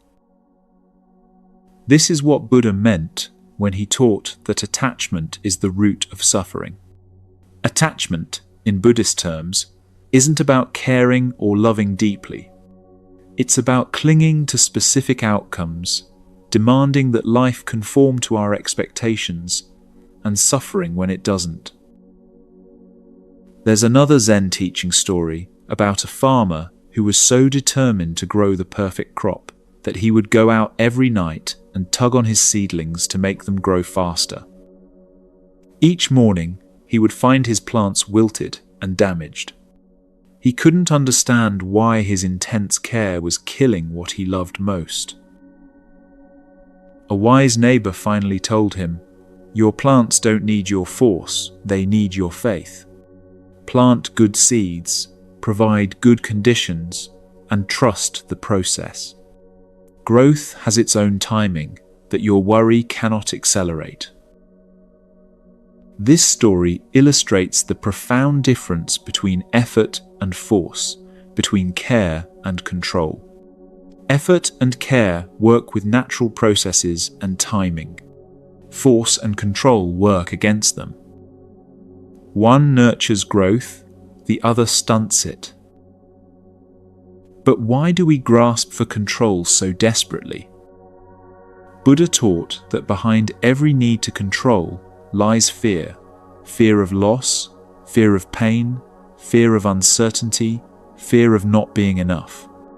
Control feels like protection, like armor against a world that can surprise and hurt us. The paradox is that the armor becomes the prison. The more we try to control our experience, the more limited and rigid our experience becomes. We miss opportunities because they don't match our plans. We strain relationships because people don't follow our scripts. We exhaust ourselves fighting against the natural flow of change and uncertainty. There's a classic Zen story about a tea master who was obsessed with creating the perfect tea ceremony. Every movement had to be precise, every gesture flawless, every detail controlled to perfection. He practiced for years, memorizing every step, anticipating every possible variation. One day, a renowned Zen master came to observe his ceremony. The tea master was so nervous about performing perfectly that his hands shook as he prepared the tea. He spilled water, fumbled with the implements, and became increasingly agitated as each mistake compounded his anxiety. When the ceremony was over, the tea master hung his head in shame. "Forgive me, master. I have dishonored the way of tea with my clumsiness." The Zen master smiled gently. "My dear friend, that was the most beautiful tea ceremony I have ever witnessed." The tea master was confused.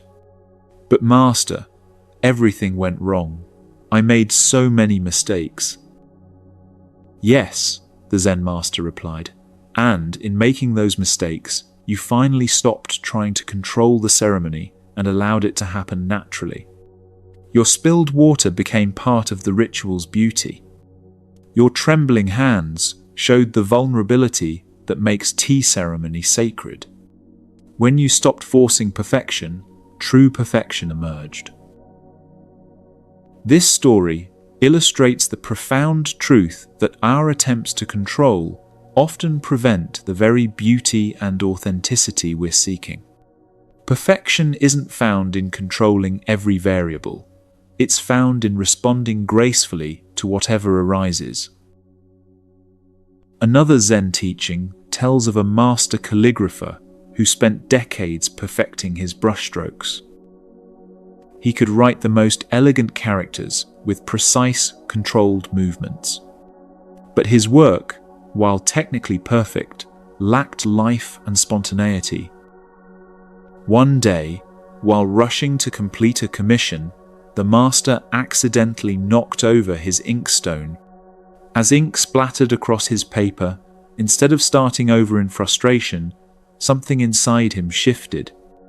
He began incorporating the accidental ink blots into his calligraphy, letting spontaneity guide his brush. The result was the most vibrant, alive piece of art he had ever created. The controlled perfection of his previous work had been beautiful, but this piece had something his technical skill alone could never achieve: authentic expression flowing through him rather than being forced by him. When asked about this transformation, the master said, "For years, I tried to control my brush. Only when I learned to let my brush control me did true artistry emerge. I discovered that the greatest beauty comes not from perfect control, but from perfect trust." This is what Buddha called the middle way, the path between forcing and giving up, between over-effort and under-effort. It's the sweet spot where we take appropriate action while remaining unattached to specific outcomes. Buddha said, "Attachment is the origin, the root of suffering. Hence, it is the cause of suffering." Well, is the cause of suffering. But he also taught that we can care deeply without being attached, love fully without being possessive, work diligently without being enslaved by results. Consider the difference between a helicopter parent and a wise gardener parent. The helicopter parent tries to control every aspect of their child's experience, hovering, managing, preventing all difficulties and failures. They exhaust themselves and often create anxious, dependent children who haven't learned to navigate challenges independently. The gardener parent provides love, structure, and guidance, then trusts their child's natural development. They're available for support when needed, but don't try to control outcomes. They understand that children, like plants, have their own timing and wisdom for growth. The result is often more confident, resilient children who trust their own abilities. The key is distinguishing between what's yours to do and what belongs to life itself. You can control your effort, but not its results. You can control your response, but not what you're responding to. You can control your preparation, but not the outcome of what you're preparing for. Let's explore some practical ways to build faith while releasing the illusion of control. First, practice the sphere of influence exercise. Draw 3 circles on a piece of paper. In the smallest circle, write things you can directly control: your thoughts, words, actions, and responses.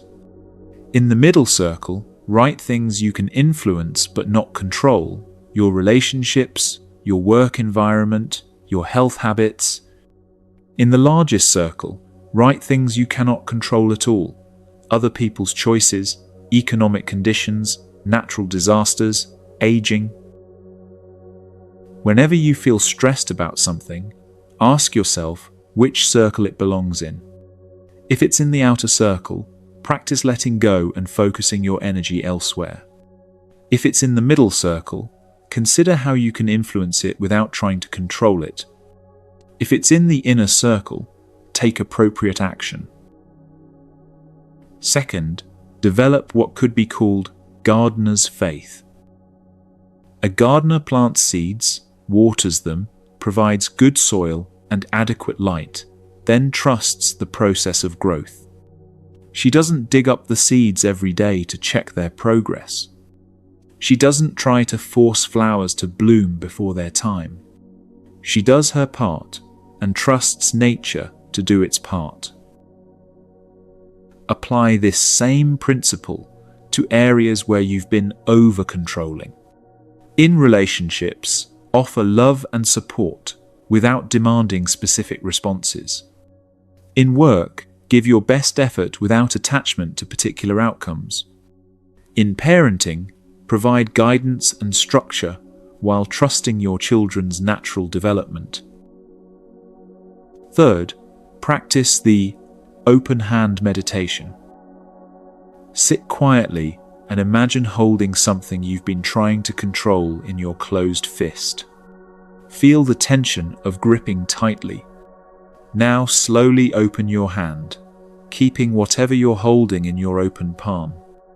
Notice the difference between holding and gripping, between supporting and controlling. This physical practice helps your body understand what emotional release feels like. You can still care for what's in your open palm, but it's free to stay or go as it needs to. Fourth, develop the practice of response flexibility. When something doesn't go according to plan, instead of immediately trying to force it back on track, pause and ask, what is this situation teaching me? What new possibility is emerging that I hadn't considered? Sometimes, the detour leads to a more beautiful destination than the one you had planned. Sometimes, the mistake reveals an opportunity you couldn't have imagined. Sometimes, the challenge develops strength you didn't know you needed. There's a beautiful Zen poem that captures this perfectly. Sitting quietly, doing nothing, spring comes, and the grass grows by itself. This doesn't mean being passive or lazy. It means understanding that some of life's most important processes happen without our interference. Growth, healing, love, creativity, and wisdom all have their own timing and intelligence. Our job is to create supportive conditions and then trust the process. Rebecca learned this lesson when she was caring for her aging mother, who had dementia. Initially, Rebecca tried to control every aspect of her mother's declining condition. She researched every treatment, managed every medication, and tried to prevent every instance of confusion or agitation. The more Rebecca tried to control her mother's disease, the more frustrated and exhausted she became. Dementia doesn't follow anyone's timeline or respond to management strategies. It has its own progression that no amount of effort can alter. When Rebecca finally shifted from trying to control the disease to simply caring for her mother with presence and love, something beautiful happened. Instead of fighting against each symptom, she learned to flow with her mother's changing needs. Instead of grieving the mother she was losing, She learned to appreciate the mother who was still there in each moment. I realized I had been so busy trying to preserve the past that I was missing the present, Rebecca said. When I stopped trying to control her condition and started trusting that each day would bring what it brought, we both found peace.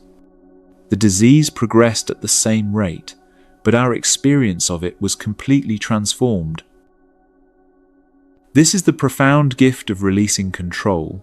It doesn't change external circumstances, but it completely transforms our relationship to those circumstances. We move from resistance to acceptance, from fighting to flowing, from exhaustion to grace. Buddha taught that this shift from control to faith isn't a one-time decision, it's a daily practice. Every day brings opportunities to choose between gripping and trusting, between forcing and allowing, between anxiety and faith. The practice begins with small things. Let the traffic flow at its own speed instead of raging against delays.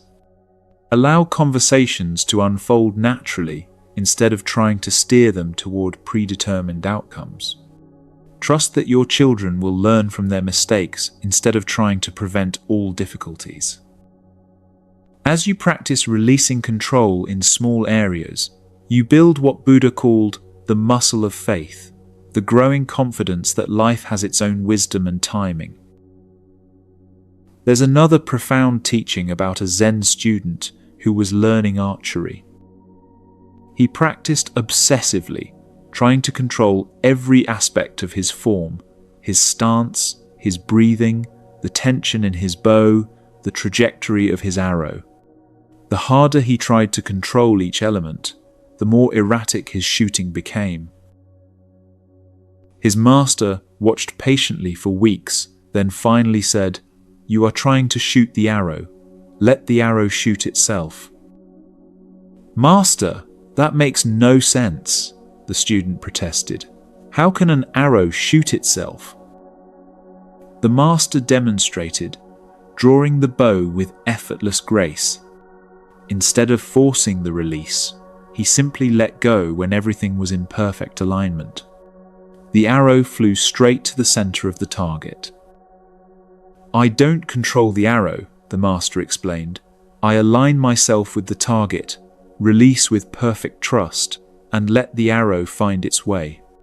Control creates tension, and tension creates missing the mark. Faith creates flow, and flow creates perfect aim. The student practiced this new approach, less controlling, more trusting. Gradually, his accuracy improved dramatically. But more importantly, the act of archery became a meditation rather than a struggle. He learned that mastery comes not from controlling outcomes, but from perfecting the quality of his participation. This is the fifth sacred truth. Control blocks the flow of faith. When we grip tightly to outcomes, we create tension that interferes with natural processes. When we trust deeply in the process, we create flow that allows things to unfold with grace. But here's something remarkable about what happens when you start releasing control and trusting life's flow. You discover that letting go doesn't make you smaller, it makes you larger. It doesn't limit your possibilities. It expands them beyond what your controlling mind could have imagined. And that expansion is what we'll explore next.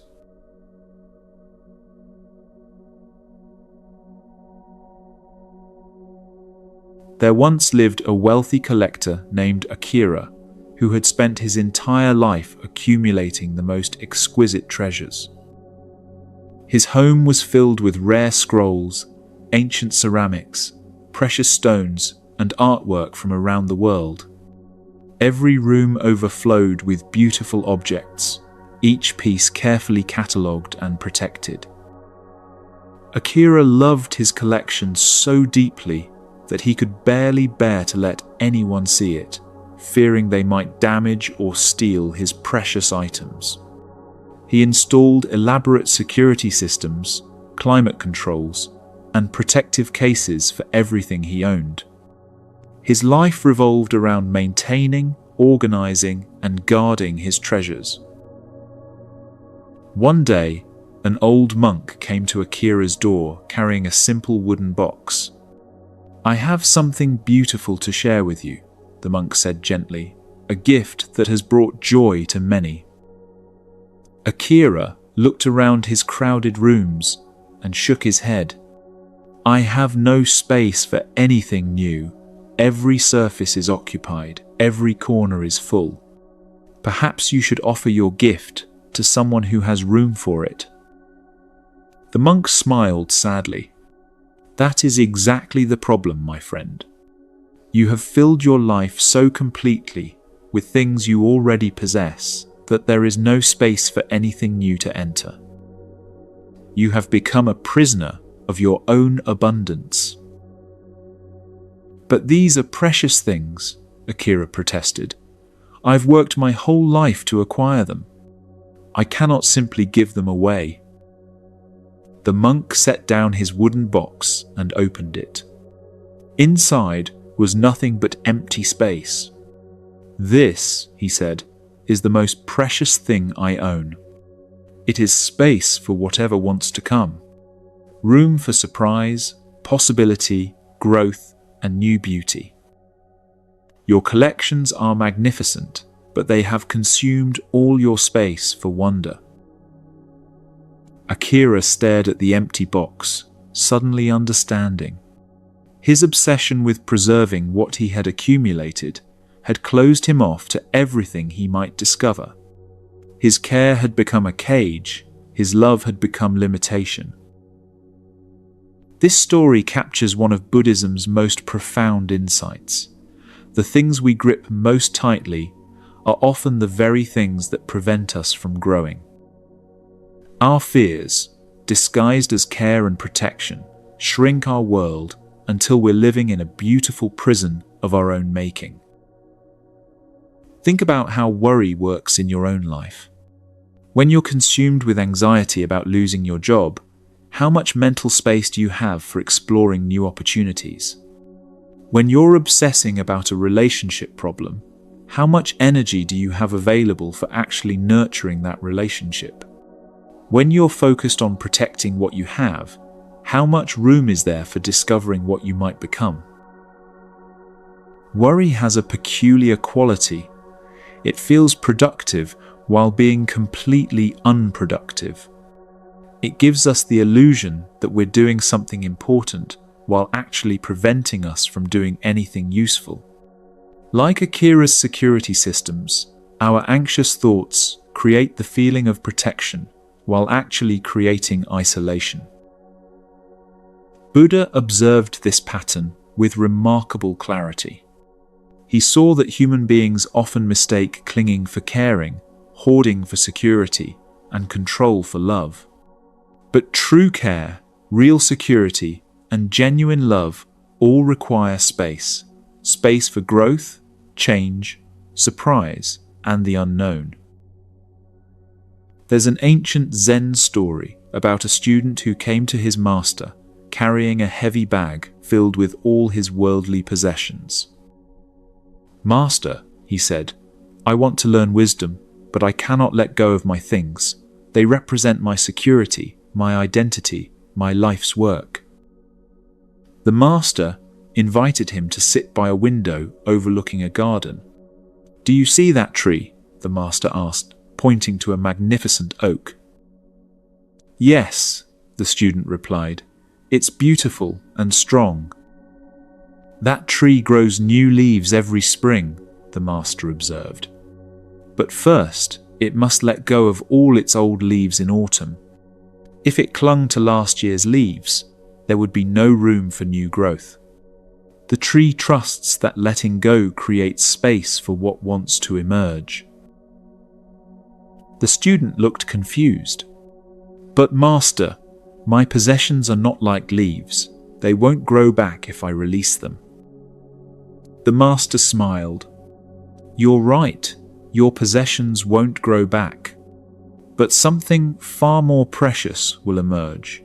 The space for new experiences, relationships, insights, and possibilities that cannot enter a life already completely filled. This doesn't mean we should recklessly discard everything we value. It means examining what we're holding onto and asking whether our grip is serving us or limiting us. Are we caring for what matters, or are we so busy protecting what we have that we've forgotten how to live? Consider Elena, a talented artist who had spent years developing a particular painting style that brought her modest success. She had developed a recognizable technique, built a small following, and created a comfortable routine around her artistic practice. But over time, Elena noticed her excitement about painting was diminishing. Deep down, Elena felt called to explore new forms of expression, mixed media, sculpture, even digital art. But every time she considered experimenting, fear would arise. What if the new work wasn't as good as her paintings? What if her followers didn't understand her evolution? What if she lost the modest income her current style provided? So, Elena kept painting in the same way, year after year, protecting her established identity as an artist while slowly losing her connection to the creative fire that had originally inspired her. She had become like Akira in his treasure-filled house, so focused on preserving what she had created that she had no space for what wanted to be created through her. Elena's breakthrough came during a conversation with a child at an art exhibition. The child looked at one of Elena's paintings and asked innocently, "Why do you always paint the same way? Don't you want to try something different?" That simple question pierced through years of careful self-protection. Elena realized she had been clinging to her artistic identity so tightly that she had stopped growing as an artist. Her fear of losing what she had achieved was preventing her from discovering what she might achieve. With tremendous courage, Elena began experimenting with new forms and materials. Some of her attempts failed spectacularly. Some followers were confused by her evolution. She did experience temporary financial uncertainty, but in letting go of her need to be the painter Elena, she discovered she could become simply Elena, the creative being, free to explore whatever called to her. I realized I had been living in a very small version of myself, Elena reflected.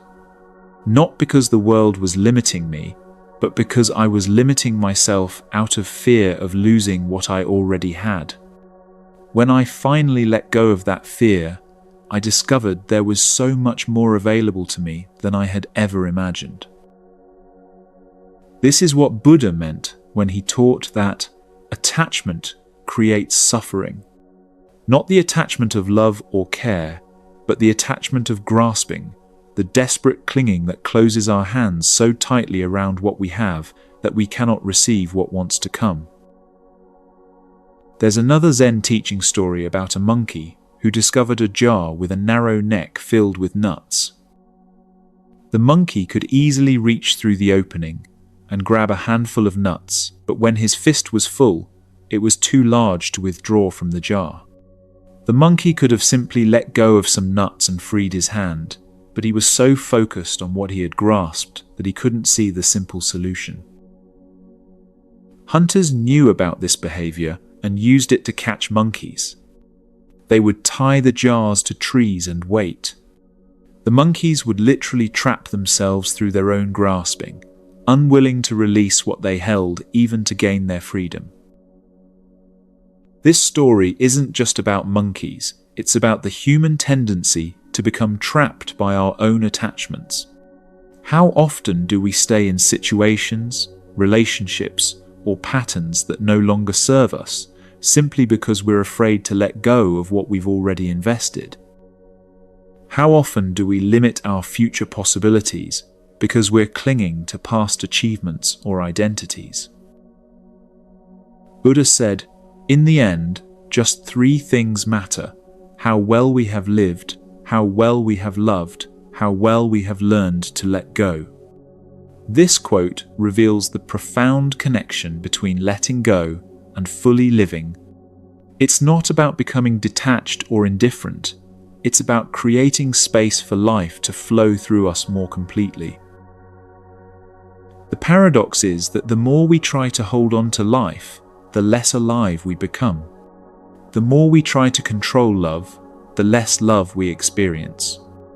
The more we try to preserve our identity, the less authentic we become. Letting go isn't about losing what matters. It's about making space for what matters to flourish. Marcus learned this when he was promoted to a leadership position at his company. For years, he had been an individual contributor, pride in his personal expertise and autonomous work style.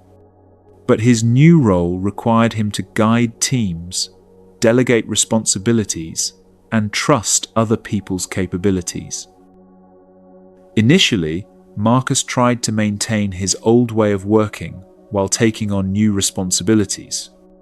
He would delegate tasks, but then micromanage their execution. He would attend team meetings, but still try to be the expert on every topic. He would encourage collaboration while secretly believing he could do most things better himself. The result was exhaustion for Marcus and frustration for his team.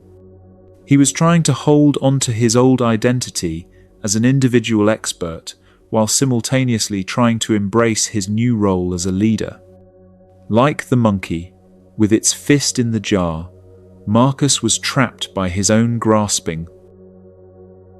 Marcus's transformation began when he realized he had to choose. He could either be the smartest person in the room, or he could be an effective leader, but he couldn't be both. Letting go of his need to be the expert created space for him to become something more valuable, someone who helped others become experts. "It was terrifying to release my grip on being right about everything," Marcus said. "But when I finally made space for other people's expertise, I discovered that leadership wasn't about having all the answers. It was about asking better questions and creating conditions for other people to shine." This transformation didn't happen overnight. It required Marcus to practice what could be called sacred letting go, the conscious release of identities, expectations, and patterns that had served him in the past, but were limiting him in the present. Let's explore some practical rituals for this kind of conscious letting go. First, practice the empty cup ritual. Each morning, hold an empty cup in your hands and reflect on this Zen teaching. A cup is most useful when it is empty. Ask yourself, what am I filling myself with that prevents me from receiving what this day wants to offer? What opinions, expectations, or fears am I carrying that limit my openness to new experiences? Second, develop a weekly inventory of grip. Set aside time to honestly examine what you're holding on to that might be limiting your growth. Are you clinging to a particular image of yourself that prevents you from evolving? Are you holding on to resentments that block new relationships? Are you grasping after outcomes so tightly that you're missing opportunities? Third, practice conscious release through physical rituals. Write down something you're ready to let go of on a piece of paper, then mindfully burn it or bury it in the earth. As you do so, say, "I release this with gratitude for how it has served me, and I create space for what wants to emerge." This isn't about forcing yourself to let go of everything. It's about distinguishing between healthy attachment and limiting grasping. You can deeply value your relationships without possessing the people you love. You can care about your work without being enslaved by outcomes. You can honor your past without being imprisoned by it. There's a beautiful Zen poem that captures this balance. Hold everything lightly, including your opinions about holding everything lightly. The tighter you grasp, the more slips through your fingers. The more gently you hold, the more securely it rests in your care. This poem points to something profound. True security doesn't come from gripping tightly, but from developing the confidence that you can handle whatever comes. True love doesn't come from possessing others, but from creating space for them to be authentically themselves. True success doesn't come from clinging to achievements, but from remaining open to growth and change. Consider the difference between a closed fist and an open palm. A closed fist can hold tightly to what it contains, but it cannot receive anything new. An open palm can hold things gently and also remain available for new gifts. The open palm is a perfect metaphor for how to live, engaged but not grasping, caring but not controlling, committed but not closed. Jennifer discovered this principle when she was struggling with her adult daughter's life choices. Jennifer had very clear ideas about the career path, relationship choices, and lifestyle that would bring her daughter happiness. She would offer helpful suggestions, forward relevant job postings, and express concern about decisions she disagreed with. But the more Jennifer tried to guide her daughter's life, the more distance grew between them. Her daughter began sharing less, visiting less, and seemed to be making choices that directly opposed Jennifer's advice. Jennifer's love, expressed through attempts to control, was pushing away the person she loved most. The breakthrough came when Jennifer attended a meditation retreat focused on letting go. During a guided practice, she was invited to visualize holding her daughter in her hands like a small bird. In the visualization, every time Jennifer tried to close her hands protectively around the bird, it would struggle and try to escape. Only when Jennifer opened her hands completely did the bird rest peacefully in her palms. "I realized I had been loving my daughter like a closed fist," Jennifer said. "I thought I was protecting her, but I was actually constraining her. When I finally learned to love her with open hands, supporting her choices even when I didn't understand them, our relationship transformed. She started seeking my advice again because she knew it came with no strings attached." This is the profound gift of letting go. It doesn't diminish what we care about. It allows what we care about to flourish in its own authentic way. Buddha taught that clinging is like trying to hold water in your cupped hands. The tighter you squeeze, the faster it leaks away. But if you keep your hands gently cupped and open, the water will stay as long as it naturally can, and when it's time for it to flow away, it will do so gracefully without struggle.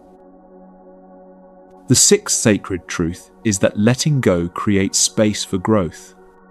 Not just your own growth, but the growth of everything and everyone you care about.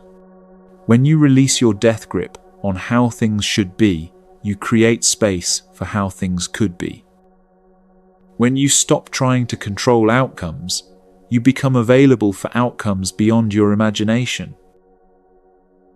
This letting go isn't a one-time event, it's a daily practice. Every day brings opportunities to choose between grasping and releasing, between controlling and trusting, between closing down and opening up. Each time you choose to let go, you create a little more space for wonder, possibility, and authentic connection. But here's what's truly remarkable about this journey of letting go. As you create more and more space in your life by releasing what no longer serves you, something extraordinary begins to happen. You start to discover that you were never really in control of anything in the first place, and that this truth, rather than being frightening, is actually the most liberating discovery you can make. This final realization brings us to the most profound truth of all.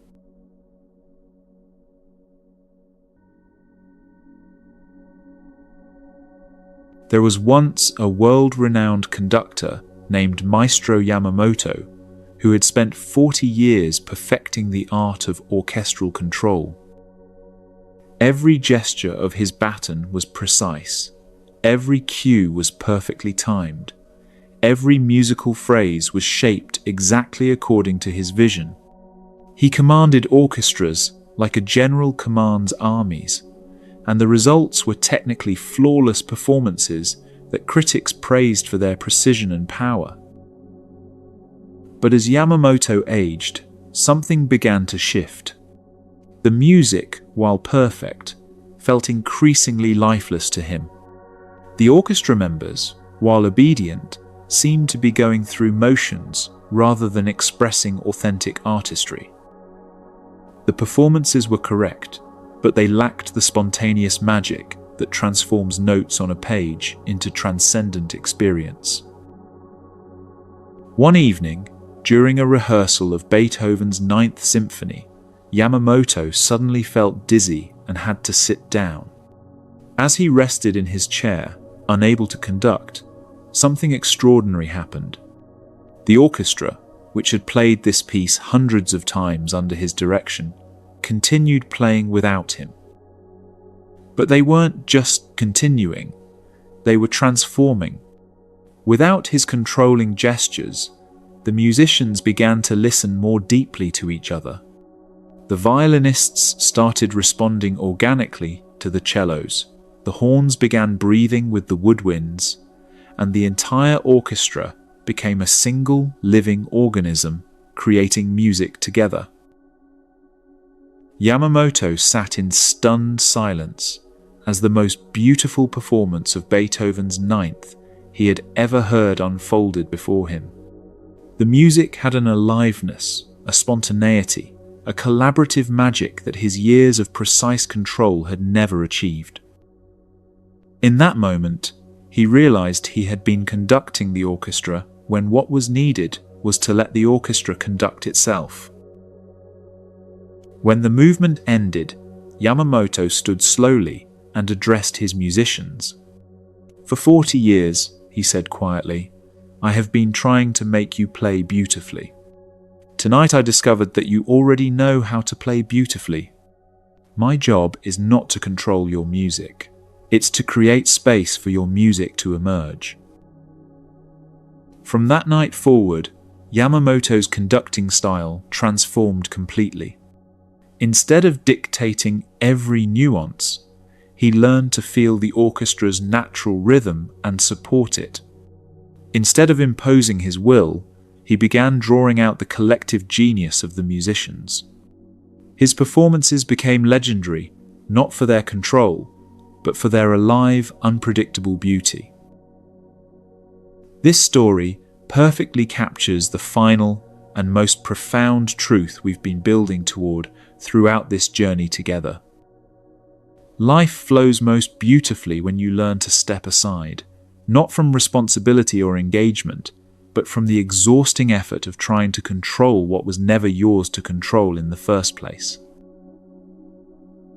Think about everything we've discovered over these past hours together. We learned that fear is a seed, and you get to choose what grows in the garden of your mind. We explored how true strength lives not in rigid resistance, but in flexible response. We saw that anxiety exists only in tomorrow, while peace is available right now. We realized that most of the storms we prepare for never actually arrive. We discovered that control blocks faith, and that letting go creates space for growth. All of these truths point to this final understanding. You are not the conductor of life's orchestra. You are both a musician within it and a listener to its unfolding symphony. Your role is not to control the music, but to play your part with presence, authenticity, and trust in the larger harmony. Buddha discovered this truth in a moment of profound letting go under the Bodhi tree. After years of extreme practices, desperate seeking, and intense effort to achieve enlightenment, he finally stopped trying. He simply sat, released his grip on outcomes, and allowed whatever wanted to arise naturally.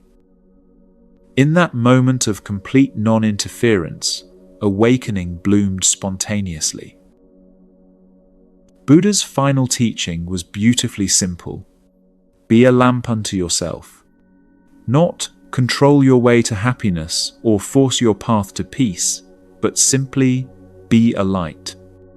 A lamp doesn't struggle to shine. It simply burns steadily and illuminates whatever comes into its presence. This is the art of what Taoists call Wu Wei, action through non-action, power through yielding, accomplishment through alignment with natural flow rather than opposition to it. It's not passivity or laziness.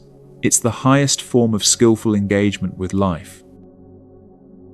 Think about how water moves through the world. It doesn't fight gravity, it partners with it. It doesn't argue with rocks, it finds creative ways around, over, or through them. It doesn't resist its own nature, it flows downhill, seeks its level, and shapes itself to whatever container it finds. Yet over time, water carves the Grand Canyon, nourishes all life, and shapes the very geography of the planet. You have this same power within you, the power to shape your world not through force, but through consistent, patient, trust-filled engagement with what's actually here. Consider how this applies to the challenges you're facing right now. That difficult relationship you've been trying to fix through effort and willpower, what would happen if you stopped trying to change the other person and simply became more authentically yourself? That career situation you've been forcing and controlling, what would emerge if you did your best work and then trusted the process of recognition and opportunity? That anxiety you've been fighting so hard, what would shift if you stopped resisting it and simply allowed it to be there while you focused on the present moment? Maria discovered this when she finally stopped trying to manufacture her teenage son's success. For years, she had managed every aspect of his academic life, checking his homework, communicating with teachers, arranging tutoring, and constantly monitoring his progress. The more she managed, the more passive and resentful he became. When Maria finally stepped back from controlling his education and simply made herself available for support when he asked for it, something remarkable happened. Her son, no longer rebelling against her management, began taking ownership of his own learning. His grades didn't immediately improve, but his engagement with life did. He started asking thoughtful questions, exploring subjects that interested him, and developing the internal motivation that no amount of external management could have created. I realized I had been trying so hard to help him succeed that I was preventing him from learning how to succeed on his own, Maria reflected. When I stopped interfering with his natural learning process, his authentic capabilities finally had space to emerge.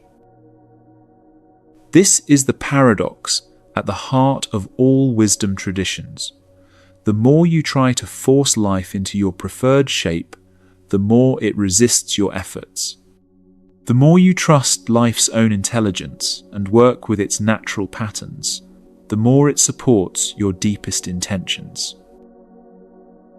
Another profound example comes from Robert, a small business owner who had been struggling for years to grow his company through aggressive marketing, competitive pricing, and constant hustle. He was working 18-hour days, barely spending time with his family, and watching his health decline while his business remained stagnant. Robert's transformation began when a mentor asked him a simple question: what if, instead of chasing customers, you became the kind of business that customers naturally want to find? This question shifted everything. Instead of forcing growth, Robert began focusing on creating genuine value for the customers he already served. Instead of competing on price, he started competing on care and quality. Instead of rushing toward arbitrary targets, he began moving at a pace that allowed for excellence and sustainability. The results were remarkable. As Robert's business became more authentic and less desperate, customers began referring others organically. As he stopped chasing every opportunity and focused on doing fewer things exceptionally well, his reputation grew. As he created a healthier work-life balance, he brought more creativity and energy to his business decisions. "I discovered that my business didn't need me to push it toward success," Robert said. "It needed me to create the conditions where success could grow naturally." The difference is subtle but life-changing. One approach exhausted me while keeping me stuck. The other energized me while creating sustainable growth. This is what Buddha meant by his teaching on non-interference. It's not about becoming inactive or indifferent. It's about learning to distinguish between helpful action and counterproductive interference. It's about understanding when to act and when to allow, when to speak and when to listen, when to guide and when to trust. The Buddha taught that much of human suffering comes from what he called the wanting mind, the part of us that constantly demands that this moment be different from what it is.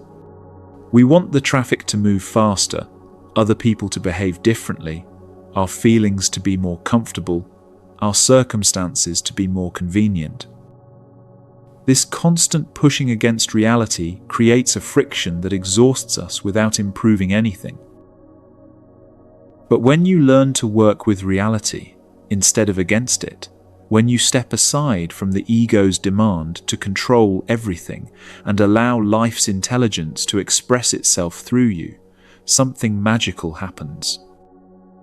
You discover that there's a current of aliveness flowing through every situation, and your job is not to create that current, but to align yourself with it.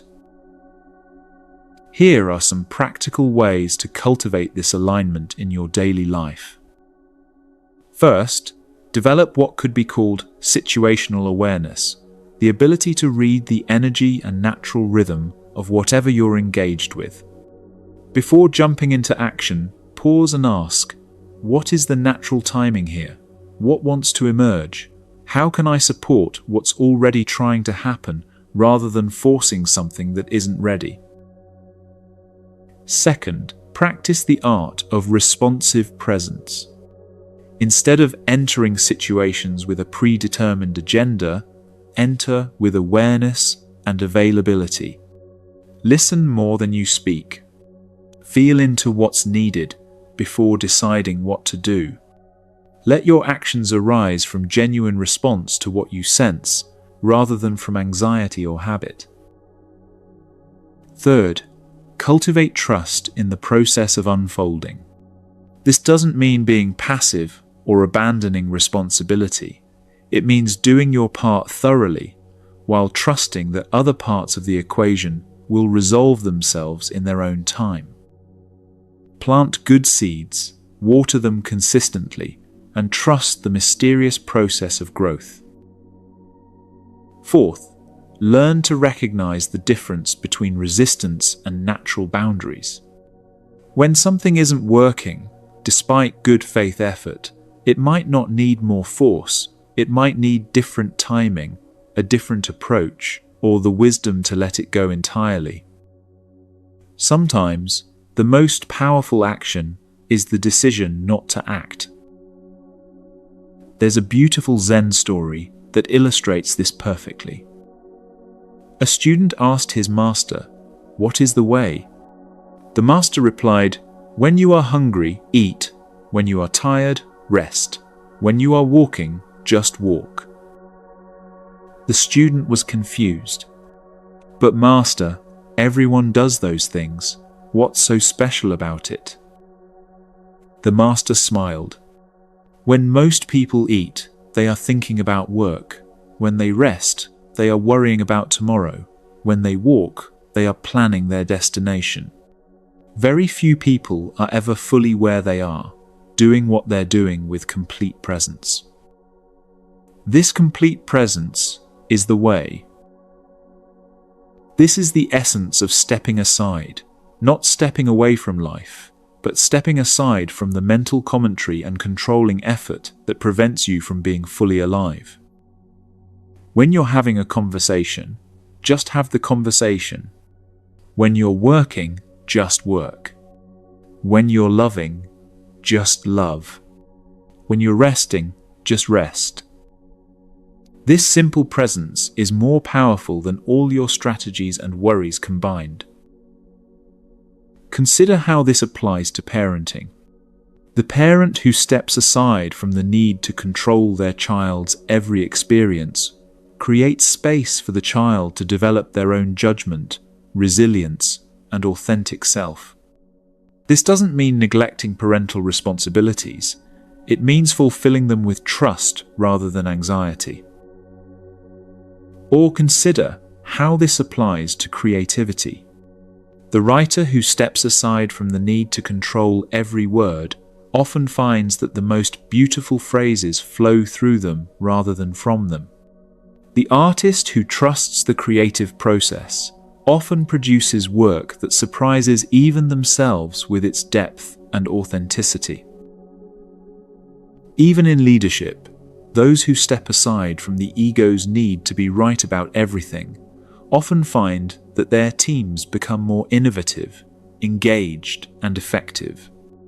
They discover that their job is not to have all the answers, but to create conditions where good answers can emerge from the collective wisdom of the group. This is what Buddha ultimately discovered. You are not separate from life, fighting against it or trying to control it from the outside. You are life expressing itself in this particular form, in this particular moment. When you align with this truth, when you stop interfering with your own natural wisdom and allow it to flow through you, everything becomes both simpler and more miraculous. The 7 sacred truths we've explored together are not just concepts to understand, they're invitations to a completely different way of being in the world. A way of being that's more relaxed yet more effective, more trusting yet more skillful, more open yet more grounded. As you prepare to re-enter your daily life, carrying these insights with you, remember that transformation happens gradually. You don't need to change everything at once. You don't need to become perfectly enlightened by tomorrow. You simply need to remember, moment by moment, that you have choices about where to place your attention and how to respond to what arises. Each time you notice fear arising, you can remember that you're the gardener of your mind and choose what to water. Each time you feel the urge to force or control, you can remember the wisdom of bamboo and find strength in flexibility. Each time anxiety pulls you into tomorrow, you can remember that peace lives only in the present moment. Each time you start preparing for storms that will probably never arrive, you can gently redirect your energy toward what's actually here. Each time you feel the grip of control, you can remember that faith creates space for better outcomes than you could have forced. Each time you notice yourself clinging, you can practice letting go to create space for growth. And each time you feel overwhelmed by the effort of managing your life, you can remember that the most beautiful music happens when you step aside and let life conduct itself through you. This is not a destination you arrive at once and then remain forever. It's a practice you return to again and again, each time with deeper understanding and greater ease. Every moment offers a fresh opportunity to choose flow over force, trust over control, presence over anxiety. Buddha's final words before he died were, "Work out your salvation with diligence." Not force your way to happiness or control your path to peace, but simply work diligently. Work with patience, with kindness toward yourself, with trust in the process of gradual awakening. You have everything you need within you right now. Not everything you want, not everything you think you should have, but everything you truly need to take the next step, to respond with wisdom to this moment, to trust the flow of your own unfolding life. As you carry these teachings forward, remember that you're not alone in this practice. Somewhere in the world, at this very moment, someone else is choosing to plant seeds of peace instead of fear. Someone else is learning to bend without breaking. Someone else is returning their attention to the present moment. Someone else is stepping aside from control and trusting the wisdom of life itself. You are part of a great awakening that happens one person at a time, one moment at a time, one choice at a time. Your personal peace contributes to the peace of the world. Your trust in life's intelligence makes space for others to trust as well. Your willingness to step aside from force and control creates ripples of gentleness that spread far beyond what you can see. So go gently forward.